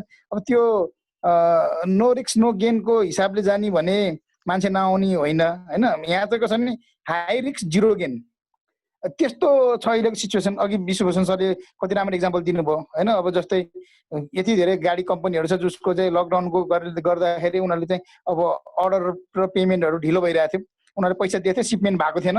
त्यो सिपमेन्ट अब अहिले आउने भयो, भन्सारमा अहिले आयो भने अब उसले चाहिँ उसको चाहिँ भन्सारको रेट यति बढ्यो कि अब त्यो उसको प्लानिङ अनुसारको त्यो सेल्सै हुँदैन। अब पहिला नाडा अटो सोको बेलामा चाहिँ गत मङ्सिरतिर चाहिँ बुकिङ गरेको गाडीहरू छ, कसरी बेच्ने त्यो गाडी अब अहिलेको रेटमा। अनि यो त बडा चाहिँ चुनौतीपूर्ण भएको छ मान्छेहरूलाई, अनि एकदम निरुत्साहित पनि गरेको छ। अब हामी अब अहिले आएर मौद्रिक नीतिको कुराहरू अब हामी आफै पनि यसको भुक्तभोगी हौँ। असार मसान्तसम्मको लागि चाहिँ अब हाम्रो चाहिँ ब्याजहरू चाहिँ सबै ठिक छ, अब अहिले मोराटोरियम बढाइदिए जस्तो भयो, अब हामीले अर्को असार मसान्तसम्म तिर्न मिल्ने बनाइदियो। तर साउन भदौको पनि पैसा तिर्न सक्दैन नि। अब सेल्स त अहिले पनि बढाएको छैन, लकडाउन त अहिले पनि खोलेको छैन होइन। अब त्यस्तो बेलाकोलाई चाहिँ अब यो अबाउने क्वार्टर साउन भदौ असोजको क्वार्टरको पैसा के गर्ने हो त्यसको क्ल्यारिटी छैन। 10%सँग चाहिँ उसको ऊर्जाको लगानी गर्ने भनेको छ, तर त्यो सबै भनेको अनग्रिड प्रोजेक्ट हो, त्यो हाइड्रो प्रोजेक्ट बाहेक केही पनि होइन। अनि त्यो पनि 5000 मेगावाटसम्म पुर्याउने टार्गेट छ 2081 साल भनेको छ। धन्दै फाइनेन्सियल क्लोजर हुन लागेको प्रोजेक्टहरू मात्रै हो त्यो। सो नयाँ इन्भेस्टरलाई नयाँ आरी सेक्टर अथवा जुन हामीले कुरा गरेको आरी छ हाम्रो यो हाम्रो ग्रुपले गर्ने आरी, त्यो आरी भनेको अनग्रिड हाइड्रो पर्दैन प्राय। त्यसको लागि त यो मौद्रिक नीतिमा केही पनि आएको छैन कि। सो हामी अब यो अब अफग्रेड आरीमा जाने मान्छेलाई चाहिँ मोटिभेट गर्नको लागि मैले देखेको त एउटा त्यो ब्रिज फन्डको जरुरी छ होइन। त्यस्तो ब्रिज फन्डको लागि चाहिँ एडिबीले बाहिर केही गरेको कामहरूलाई यता ल्याउनको लागि अब तपाईँले आफ्नो तरिकाले चाहिँ भूमिका खेल्ने र हामीले एज अ यताबाट लबिङ गर्ने गभर्मेन्टसँग रिक्वेस्ट गर्ने अब हामीले पनि चाहिँ एउटा चाहिँ भनौँ न ओपन लेटरहरू लेख्ने त्यस्तो केही गर्ने कामहरू छ भने हामी गर्न तयार छौँ। तर सहकार्य चाहिँ त्यो नगरेकै यो ब्रिज फन्डहरू नआएकै चाहिँ यसलाई प्योर कमर्सियल रूपमा चाहिँ अब त्यो एनएमबीले भने जस्तै तपाईँ आउनुहोस् पैसा लानुहोस् यो प्रोजेक्ट फाइनेन्सिङ भनेको यस्तो भनेर पाठ पढाउनु लाग्यो हामीलाई पनि थाहा छ त्यो कुरा होइन। तर चाहिँ त्यो फाइदै छैन भन्ने कुरा बेकार किचकिच के गराएर राख्ने होइन। उसले पनि प्राइभेट सेक्टर आएन मात्रै भनेर भयो र फाइदा को आउँदैन घर जग्गा को गर्छ प्राइभेट सेक्टर उसले सिकाउनु पर्छ र होइन। सो त्यस्तै कुरामा अब हामीलाई सहयोग चाहियो। अब यो एडिबीले चाहिँ अब चाहिँ यो ब्रिज फन्डको क्रिएसन नगरेसम्म धेरै गाह्रो हुन्छ जस्तो लाग्यो हामी भेन्डरबाट चाहिँ सर्भिसमा स्विच हुनको लागि। त्यति नै भन्नु सर। ओके धन्यवाद कुशलजीले एकदम ब्रिज फन्डको लागि निकै जोड दिएर जानुभयो। त्यसको चाहिँ हल अवश्य नै गर्नुहुन्छ होला। हाम्रो यहाँ पूर्ण रञ्जित कार्ज्यूको अघि क्वेसन चाहिँ पूर्णजी। हजुर नमस्ते सबैलाई। खासमा यहाँ यति धेरै कुरा आइसकेको छ, पुष्करजीले पनि धेरै कुरा माथि प्रकाश पारिसक्नुभयो, विश्वभूषण सरले पनि धेरै कुरा राखिसक्नुभयो, गणेश सरले पनि राख्नुभयो। यहाँ अब आउन बाँकी कुरा छ जस्तो मलाई त्यति लागिरहेको छैन। यहाँ मलाई थाहा छ एडिबीले अब सिधै युजरको लेभलमा लास्ट माइलको लेभलमा इन्भेस्टमेन्ट गरिरहेको अवस्था छैन। त्यो जस्तो त्यसलाई सब्सिडी त्यो सानो अब के अरे कन्ज्युमरलाई सिधै गइरहेको इन्भेस्टमेन्ट अथवा उसलाई सजिलो तरिकाले चाहिँ फाइनेन्सिङ हुने अवस्था क्रिएट गर्नलाई चाहिँ केही खासै भइरहेको छैन एडिबीको तर्फबाट जस्तो मलाई लाग्छ। त्यहाँनिर चाहिँ हामीले सोच्नुपर्ने हुन्छ। यो हामी एक लेभलमा म्यानुफ्याक्चरर, इन्स्टलर, सप्लायरहरूको कुरालाई लिएर चाहिँ हामीले लामै छलफलमा आइसकेका छौँ र एडिबीको अहिलेसम्मको कुराहरू अब गर्न सकिने कुराहरू विषयमा धेरै कुराहरू आए नै। तर त्यो ग्रासरुट लेभलमा जो युजर छ उसलाई चाहिँ फाइनेन्सिङ आरई सेक्टरको फाइनेन्सिङको लागि चाहिँ केही कुराहरू पनि यहाँ जोडेर ल्याउन सकिन्छ कि भन्ने कुरामा चाहिँ हामीले चाहिँ अलि सोच्नुपर्ने जस्तो मलाई लागिरहेको छ। अब एडिबीको पार्टमा पर्छ भने खुसीको कुरा हो, पर्दैन भने पछि पार्न पो सकिन्छ भन्ने पनि सोच्नुपर्ने हुन्छ। जस्तो कि म एउटा उदाहरण पनि दिन चाहन्छु। माइक्रो फाइनेन्सहरू चाहिँ कमर्सियल ब्याङ्कहरू नपुगेको ठाउँमा पुगिरहेको छ र सानो सानो कर्जा दिएर उसले चाहिँ सेवा दिइरहेको छ र कतिपयलाई चाहिँ फाइनेन्सियल क्यापेसिटी दिइरहेको छ। हुँदै पनि ब्याजको दर यति धेरै भएको छ कि अहिले आएर मौद्रिक नीतिले हामीले अब विभिन्न ठाउँमा उठाउँदै आएका कुरा के अरे संयोगवश वा अब नियत त्यो पुरै मिलाएर हो चाहिँ 15% भन्दा बढी ब्याज नलिनु भन्ने कुरा उठाइसकेको अवस्था छ। यो खुसीको कुरा छ, यो सबैले नोट गर्नु होला। मलाई जहाँसम्म लाग्छ कसैबाट चाहिँ यो चाहिँ अब कसैलाई थाहा नभएको कुरो भएन। यस्तै फन्डहरू जेनेरेट गर्न रिकोनले पनि केही कुराहरू चाहिँ गर्ने नै छ भन्ने मलाई लागिरहेको छ र यस्तोमा एडिबीको पनि सहयोग हुन्छ भन्ने चाहिँ बडो उत्साह र उमङ्गको कुरा चाहिँ होला। यसलाई चाहिँ निकै एप्रिसिएट गर्नुपर्ने अवस्था चाहिँ रहन्छ। मलाई चाहिँ यति कुरा नै भन्नु चाहिँ उपयुक्त ठानेछ। अरू सबै कुरा त आइसकेको छ। धन्यवाद। धन्यवाद। हाम्रो पूर्णरञ्जित कार्जीले दूरदराजमा रहेका अत्यन्त गरिब ठाउँमा चाहिँ फाइनेन्सियल एक्सेस पुर्याउनको लागि एपिसी भन्दा एडिबीले चाहिँ भूमिका खेलोस्, त्यो पुगेको छैन, भएको छैन र त्यसको लागि अहिले रिकोनले विशेष छलफल गरेको पनि तिनी एकदम गरिब ठाउँमा एकदम एक्सेस नपुगेको ठाउँमा जहाँ अहिले कमर्सियल ब्याङ्क मार्फत चाहिँ पैसा पुर्याउनु खोजिएकोमा उनीहरूले रिस्क ठाने भनेकोलाई अब कसरी पुर्याउने भन्ने मोडालिटीमै अहिले हामी त्यो बसेर छलफल गरिरहेका छौँ र त्यसमा माइक्रो फाइनेन्स मार्फत पैसा जाँदा हिजोको दिनमा 21%, 22% ब्याजमा चाहिँ समुदाय एकदम गरिब जनताहरूले चाहिँ लोन लिन परिरहेको, जुन अब नेपाल सरकारबाट 1%, 0% ब्याजमा एडिबीबाट विभिन्न वर्ल्ड ब्याङ्कबाट गएको पैसा चाहिँ त्यहाँ पुग्दा चाहिँ 17%, 18%, 21% ब्याजमा चाहिँ लिनुपर्नेलाई हामी कसरी घटाउन सकिन्छ, कसरी लान सकिन्छ भन्ने नै मा पनि हाम्रो यो केन्द्रित हो। हाम्रो कोषाध्यक्षज्यू पनि आइपुग्नु भएको छ। हाम्रो इन्दिरा म्यामलाई पनि अहिले क्लोजिङ र उहाँले चाहिँ यो समराइज गरे पनि उहाँले सबैको कुरा पनि सुन्नुभयो। उहाँलाई म केही क्वेसन गर्नको लागि चाहिँ अनुरोध गर्छु। इन्दिरा म्याम।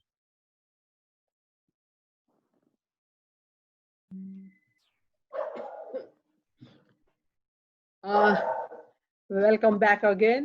सब अहिले आज चाहिँ नि हामीले अहिलेसम्मको जुन फाइनेन्सियल र आरईसँग सम्बन्ध फाइनेन्सको कुरा गर्दा गर्दै पनि आजसम्म आउँदाखेरि मलाई लाग्छ हामीले धेरै डिफ्रेन्ट भर्जन देख्यौँ यता होइन। एउटा चाहिँ नि रिन्युएबल एनर्जीलाई अप्रोच गर्ने जुन तरिका छ त्यसैलाई नै हामीले differently in terms of range of technology र इन टर्म्स अफ एक्टिभिटी भेन्डरबाट अब सर्भिसमा जाने र टेक्नोलोजीलाई पनि हामीले अनेकन नयाँ नयाँ टेक्नोलोजीलाई पनि अपनाउँदै जाने भनेर जुन कुरा गर्नुभयो त्यो अवश्य नै हाम्रो लागि एउटा राम्रो इनपुट मान्नुपर्छ। यति भन्दा पनि म मेरो चाहिँ नि प्रश्न के हो भने एडिबीको जति पनि प्रोजेक्ट्सहरू छ अहिले हामीले हेर्दाखेरि अलिकति यो आरई सेक्टरमा भएको प्राइभेट सेक्टरले अहिलेसम्म गरिरहेको भन्दा स्केलहरू अलिकति ठुलो नै देखेको छ होइन। तर यही चिजलाई अब हामी सरलाई भनिराख्नु पर्ने होइन, उहाँले कन्ट्रीको पर्सपेक्टिभ पनि बुझ्नु भएको छ र यहाँको उहाँ पहिला प्र्याक्टिकल एक्सनमा बसेर पनि सर्भ गर्नुभयो। एइपिसीदेखि नै उहाँको जुन करियर सुरु गर्नुभयो उहाँले राम्रोसँग नै बुझ्नु भएको छ फिल्ड लेभलको एक्टिभिटिज र engagement with the private sector. यी सबैलाई नजर राखेर अहिले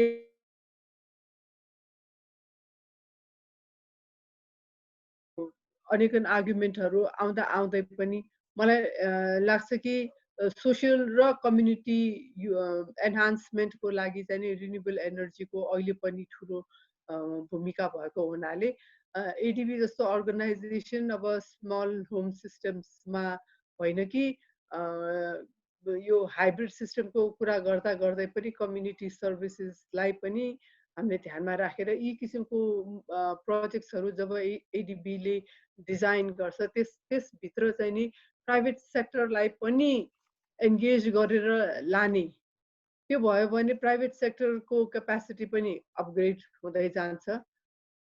र अर्को बाटो के हो भने यसले गरेर विन विन सिचुएसन चाहिँ नेसनलाई नै हुन्छ जस्तो मलाई लागेको छ। यस्तो एप्रोचमा चाहिँ नि एडिबीको के छ त विचार र अहिलेसम्म एडिबीले यस्तो किसिमको एक्टिभिटिजहरू कहीँ गरेको छ भने त्यहाँ चाहिँ फाइनेन्सिङको उहाँले जुन भन्नुभयो different types of financing elements percentage wise उहाँले अब एउटा त ग्रान्ट पनि हुनसक्छ, अर्को लोन र थर्ड भनेको कम्युनिटीको इनपुट पनि कन्ट्रिब्युसन पनि, यी सबै हेर्दाखेरि एउटा एक्जाम्पल उहाँले दिनुभयो भने हामीलाई अलिकति मेरो विचारमा हाम्रो प्राइभेट सेक्टरलाई पनि अलिकति त्यो प्रोजेक्ट डिजाइनमा के चिजहरू कन्सिडर गरेर जानुपर्छ भन्ने ज्ञान हुन्छ जस्तो लाग्छ मलाई। Thank you Indira ma'am. गुणराजी म अहिले यति एन्सर गर्छु अनि फेरि क्वेसन लिउँला नि, हुन्न? हुन्छ हाम्रो अवस्था म लास्टबाटै सुरु गर्छु इन्दिरा म्यामको यो जुन प्राइभेट सेक्टरको कुराहरू भन्ने, अनि त्यही अलिअलि म त्यहीबाट अनि हाम्रो कुशलजी मेरो मित्रको पनि अलिकति रेस्पोन्स गर्ने कोसिस गरौँला। अब यो जुन प्राइभेट सेक्टरहरूसँग प्राइभेट सेक्टरलाई सपोर्ट, प्राइभेट सेक्टरहरूको जुन लेभरेजको कुराहरू गर्दाखेरि कस्तो भन्दाखेरि अब हामीले हेर्दाखेरि चाहिँ कसरी हेर्छौँ भन्दाखेरि यो प्राइभेट सेक्टरको फाइनेन्सिङहरू भनेको प्राइभेट सेक्टरहरूलाई पैसा दिएर अनि उनीहरूसँग अरू लेभरेज गर्ने भन्ने मात्र होइन, त्यसरी मात्र बुझ्नुहुन्न जस्तो लाग्छ।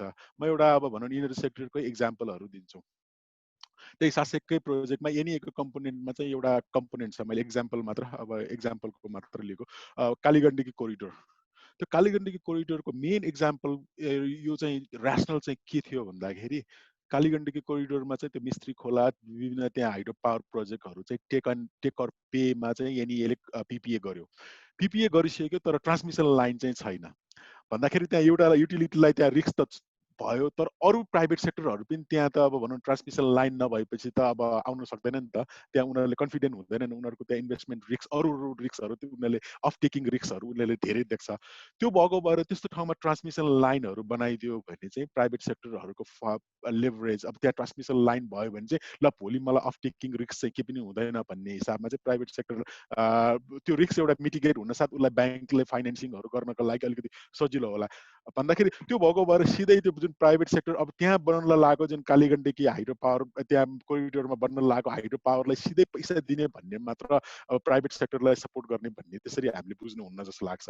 त्यो पनि अब हामीले इनेबलिङ इन्भाइरोमेन्ट क्रिएट गरिदिने हो होइन, त्यो एउटा एक्जाम्पल हो। तर तपाईँले भने जस्तै फेरि जुन त्यति मात्र त्यो नेसेसरी हो बट नट सफिसियन्ट कन्डिसन्स होइन। स्पेसली हाम्रो जस्तो यो इन्फ्यान्ट मार्केटहरू अलिकति हाम्रो मार्केट डेभलप नभइसकेको कन्टेक्स्टमा अब त्यस्तो सपोर्टहरू पनि चाहिन्छ नभइसकेको भन्ने हुन।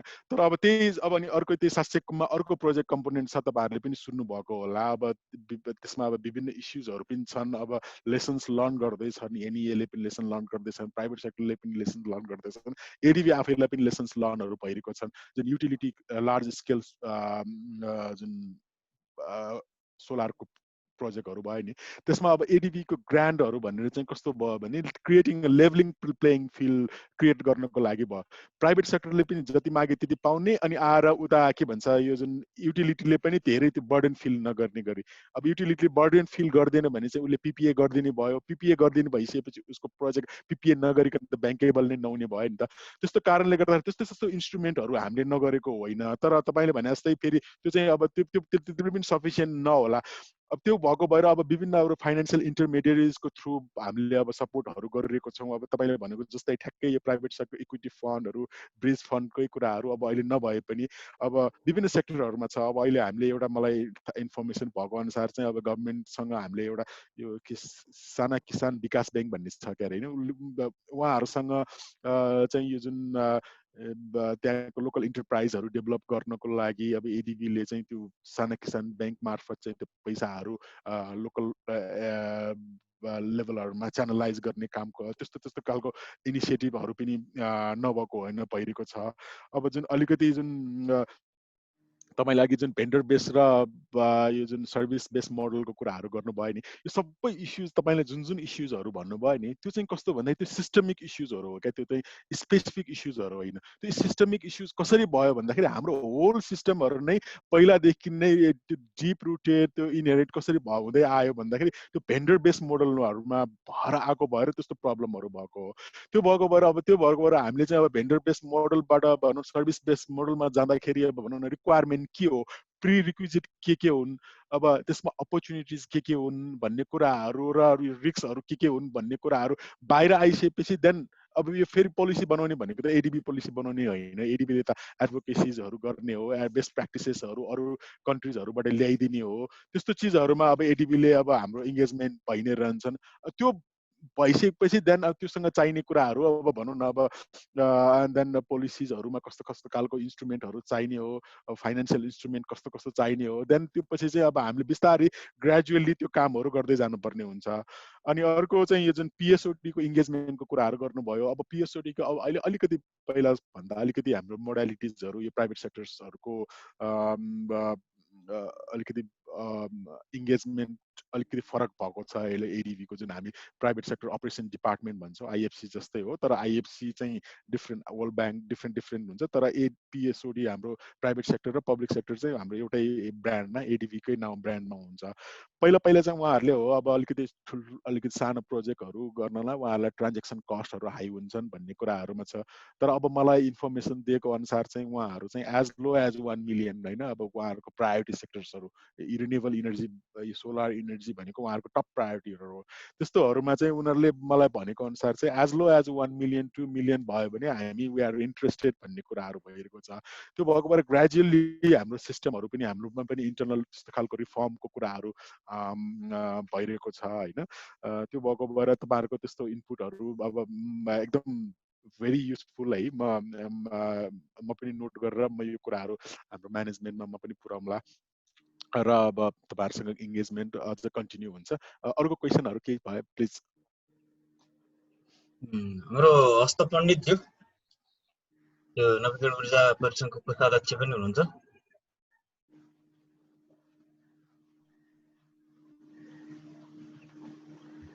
हेलो हस्तजी, अहिले बाहिर हुनुहुन्छ कि?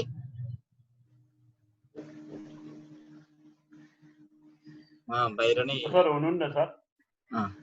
हस्त सर चाहिँ देखिनु भएन। अब हाम्रो अन्य सरहरूको केही छुटेको क्वेसन्सहरू अथवा यो ड्युरिङ द डिस्कसन केही जेनेरेट भएका क्वेसन्सहरू छन् भने थप्न पाइयो।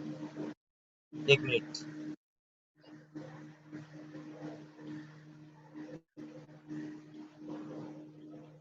अब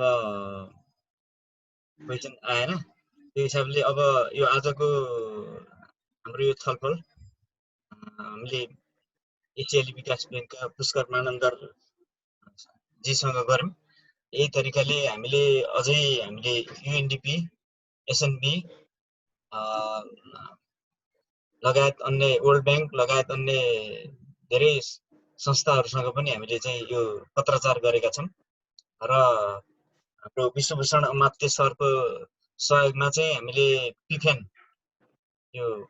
पिफेनसँग पनि एउटा वेबिनार नै गर्ने किसिमको एउटा चाहिँ उहाँले कमिटमेन्ट गर्नुभएको छ र पहिला मिटिङ गरेर हामी फेरि त्यो विषयमा विस्तृत जानको लागि चाहिँ हामी वेबिनार पनि गर्नेछौँ र पिफेनले मिटिङको लागि हामीलाई कमिटमेन्ट पनि गरिसक्नु भएको छ। यस्तै तरिकाले वर्ल्ड ब्याङ्कमा, युएनडिपीमा, एसएनबीमा अन्य संस्थाहरूमा पनि हामीले पठाएका छौँ र यहाँलाई खबर गरिनेछ। र आजको मिटिङको समराइज गरिदिनु हुनको लागि मैले इन्दिरा म्यामलाई अनुरोध गरेँ। समराइजको हिसाबमा गर्दाखेरि मलाई लाग्छ कि अघि पनि मैले सुरु नै गरेँ। अहिलेसम्म हामीले जुन किसिमको इन्टरेक्सन गऱ्यौँ त्यसमा आज चाहिँ हामीलाई नयाँ नयाँ इनपुट्स पनि आएको छ र जुन किसिमले हामीले एडिबीले चाहिँ ससाना प्रोजेक्ट्सहरूमा र आरईमा अलिकति चाहिँ नि इन्क्लुसिभ नभएको जस्तो जुन हाम्रो भ्रम थियो त्यसलाई पनि उहाँले बिस्तारै बाटो देखाइदिनु भएको छ कि देयर आर अपर्च्युनिटिज र आउने वर्षहरूमा चाहिँ प्राइभेट सेक्टरलाई पनि केही अपर्च्युनिटिज छ भन्ने कुरा उहाँले भनिदिनु भएको छ र उहाँले जुन किसिमले अब आउने दिनहरूमा तपाईँहरूसँग प्राइभेट सेक्टरसँग एन्गेज गरेर अगाडि बढ्ने जुन एउटा कमिटमेन्ट ठानु है, मैले तपाईँलाई घाँटी न्याकेँ है पुष्कर सर। त्यसलाई चाहिँ हामीले पोजिटिभ नै ठान्नुपर्छ र अवश्य नै times are changing, markets are changing, तर वी आर स्लो स्टार्टर्स भनौँ, स्टार्टरै होइन क्रलर्सै भनौँ होइन। हामी रनर्स त बिल्कुलै होइन, हामी त क्रलर्स भइरहेछौँ। तर यो चिजमा पुष्करजी जस्तो जसले चाहिँ यो सेक्टरलाई एकदमै राम्रोसँग बुझ्नु भएको छ त्यसलाई उहाँहरू भएकै बेलामा हामीले चाहिँ यो अपर्च्युनिटी एडिबीसँग लिङ्कअप हुने काम गर्नुपर्छ। तर यो समष्टिगत रूपमा अहिलेसम्म डिस्कसन भएकोमा चाहिँ नि हामीले के बुझ्नु पर्यो भने एउटा त प्राइभेट सेक्टरले आफ्नो अलिकति होमवर्क गर्नु पर्यो बिफोर वी एडभोकेट, किनभने every target group, every donor that we approach or every organisation we approach they have a different objective कि उहाँहरूको अब्जेक्टिभसँग हाम्रो कुरा मिलेन भने र उहाँहरूले हाम्रो कुरालाई बुझ्नु भएन भने चाहिँ नि then we go separate ways होइन।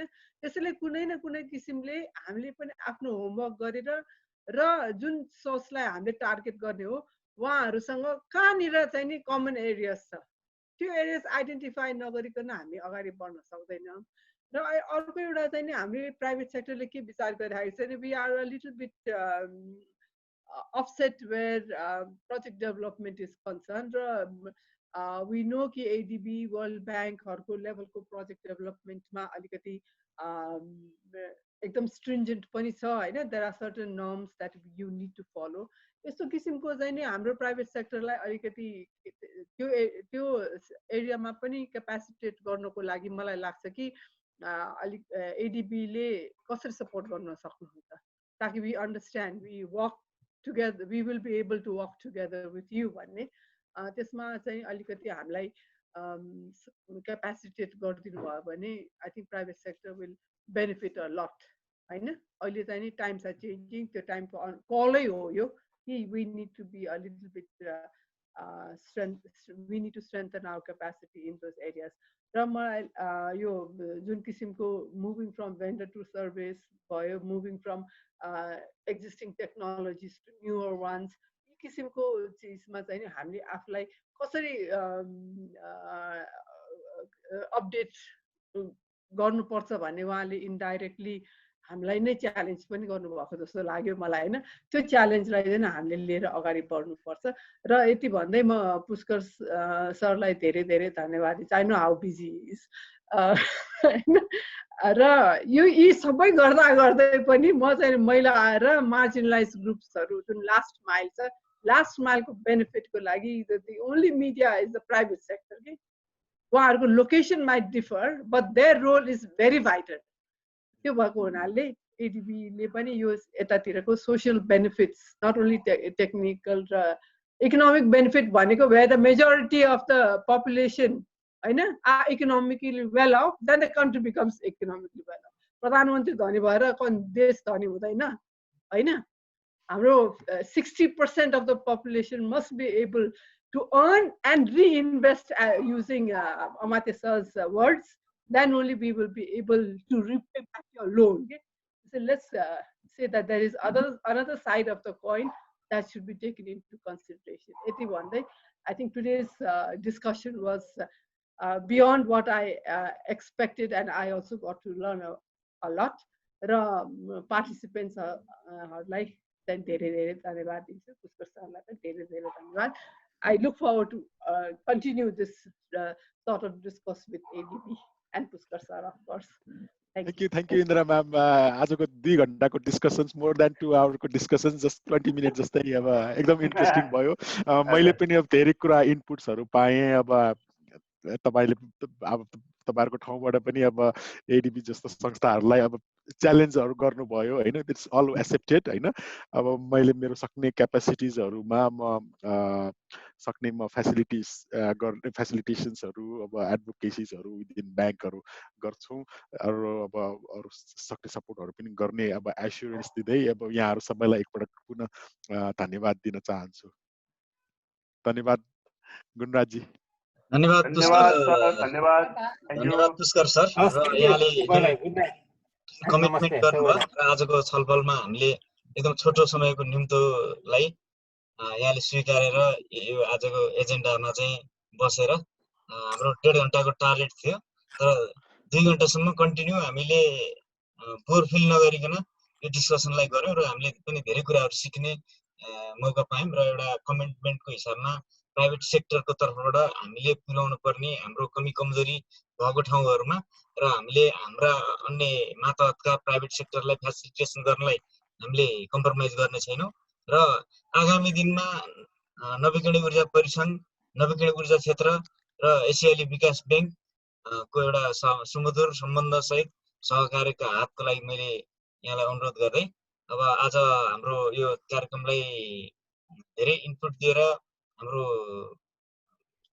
प्रमुख सल्लाहकार गणेश शाह सर पूर्व मन्त्री पनि हुनुहुन्छ उहाँ विश्वभूषण अमात्य सरले इकोनोमिक ग्रोथको समेत चाहिँ जोड दिएर झन् सुन्न सुगन्ध अब हामी अझ दोस्रो फेजको बाटोमा समेत उहाँले चाहिँ इन्करेज गर्नुभयो र एउटा पोलिटिकल स्टेबिलिटी भएन भने हामी कसरी डुब्छौं त प्राइभेट सेक्टर कसरी चाहिँ जान्छ त माइनसमा जान्छ त त्यसकारणले चाहिँ एउटा समृद्ध नेपाल सुखी नेपालीको एउटा जुन संविधानमा उल्लेख भएको कुरामा नेपाल सरकारले टार्गेट गरेका कुराहरुमा मिट गर्नलाई हामी पनि कटिबद्ध छौं तर यसको लागि सरकारले पनि एउटा स्टेबल डिसिजन गरिदिनु पर्छ भन्ने इकोनोमिक ग्रोथमा समेत यसको चाहिँ भूमिका हुन्छ भन्ने जोड दिनुभयो अब हाम्रो सुवर्ण कपाली सरले हामीले छुट्टै इन्भेस्टमेन्ट कम्पनी जुन अहिलेको समस्या छ त्यसलाई समाधान गर्नलाई चाहिँ फेसिलिटेटको इक्विटीमा इन्भेस्ट गरेर अहिलेको जुन दूरदराजमा जानको लागि ब्याङ्क जान नसकेको ठाउँमा चाहिँ प्राइभेट सेक्टर जान सक्छ रिस्क लिएर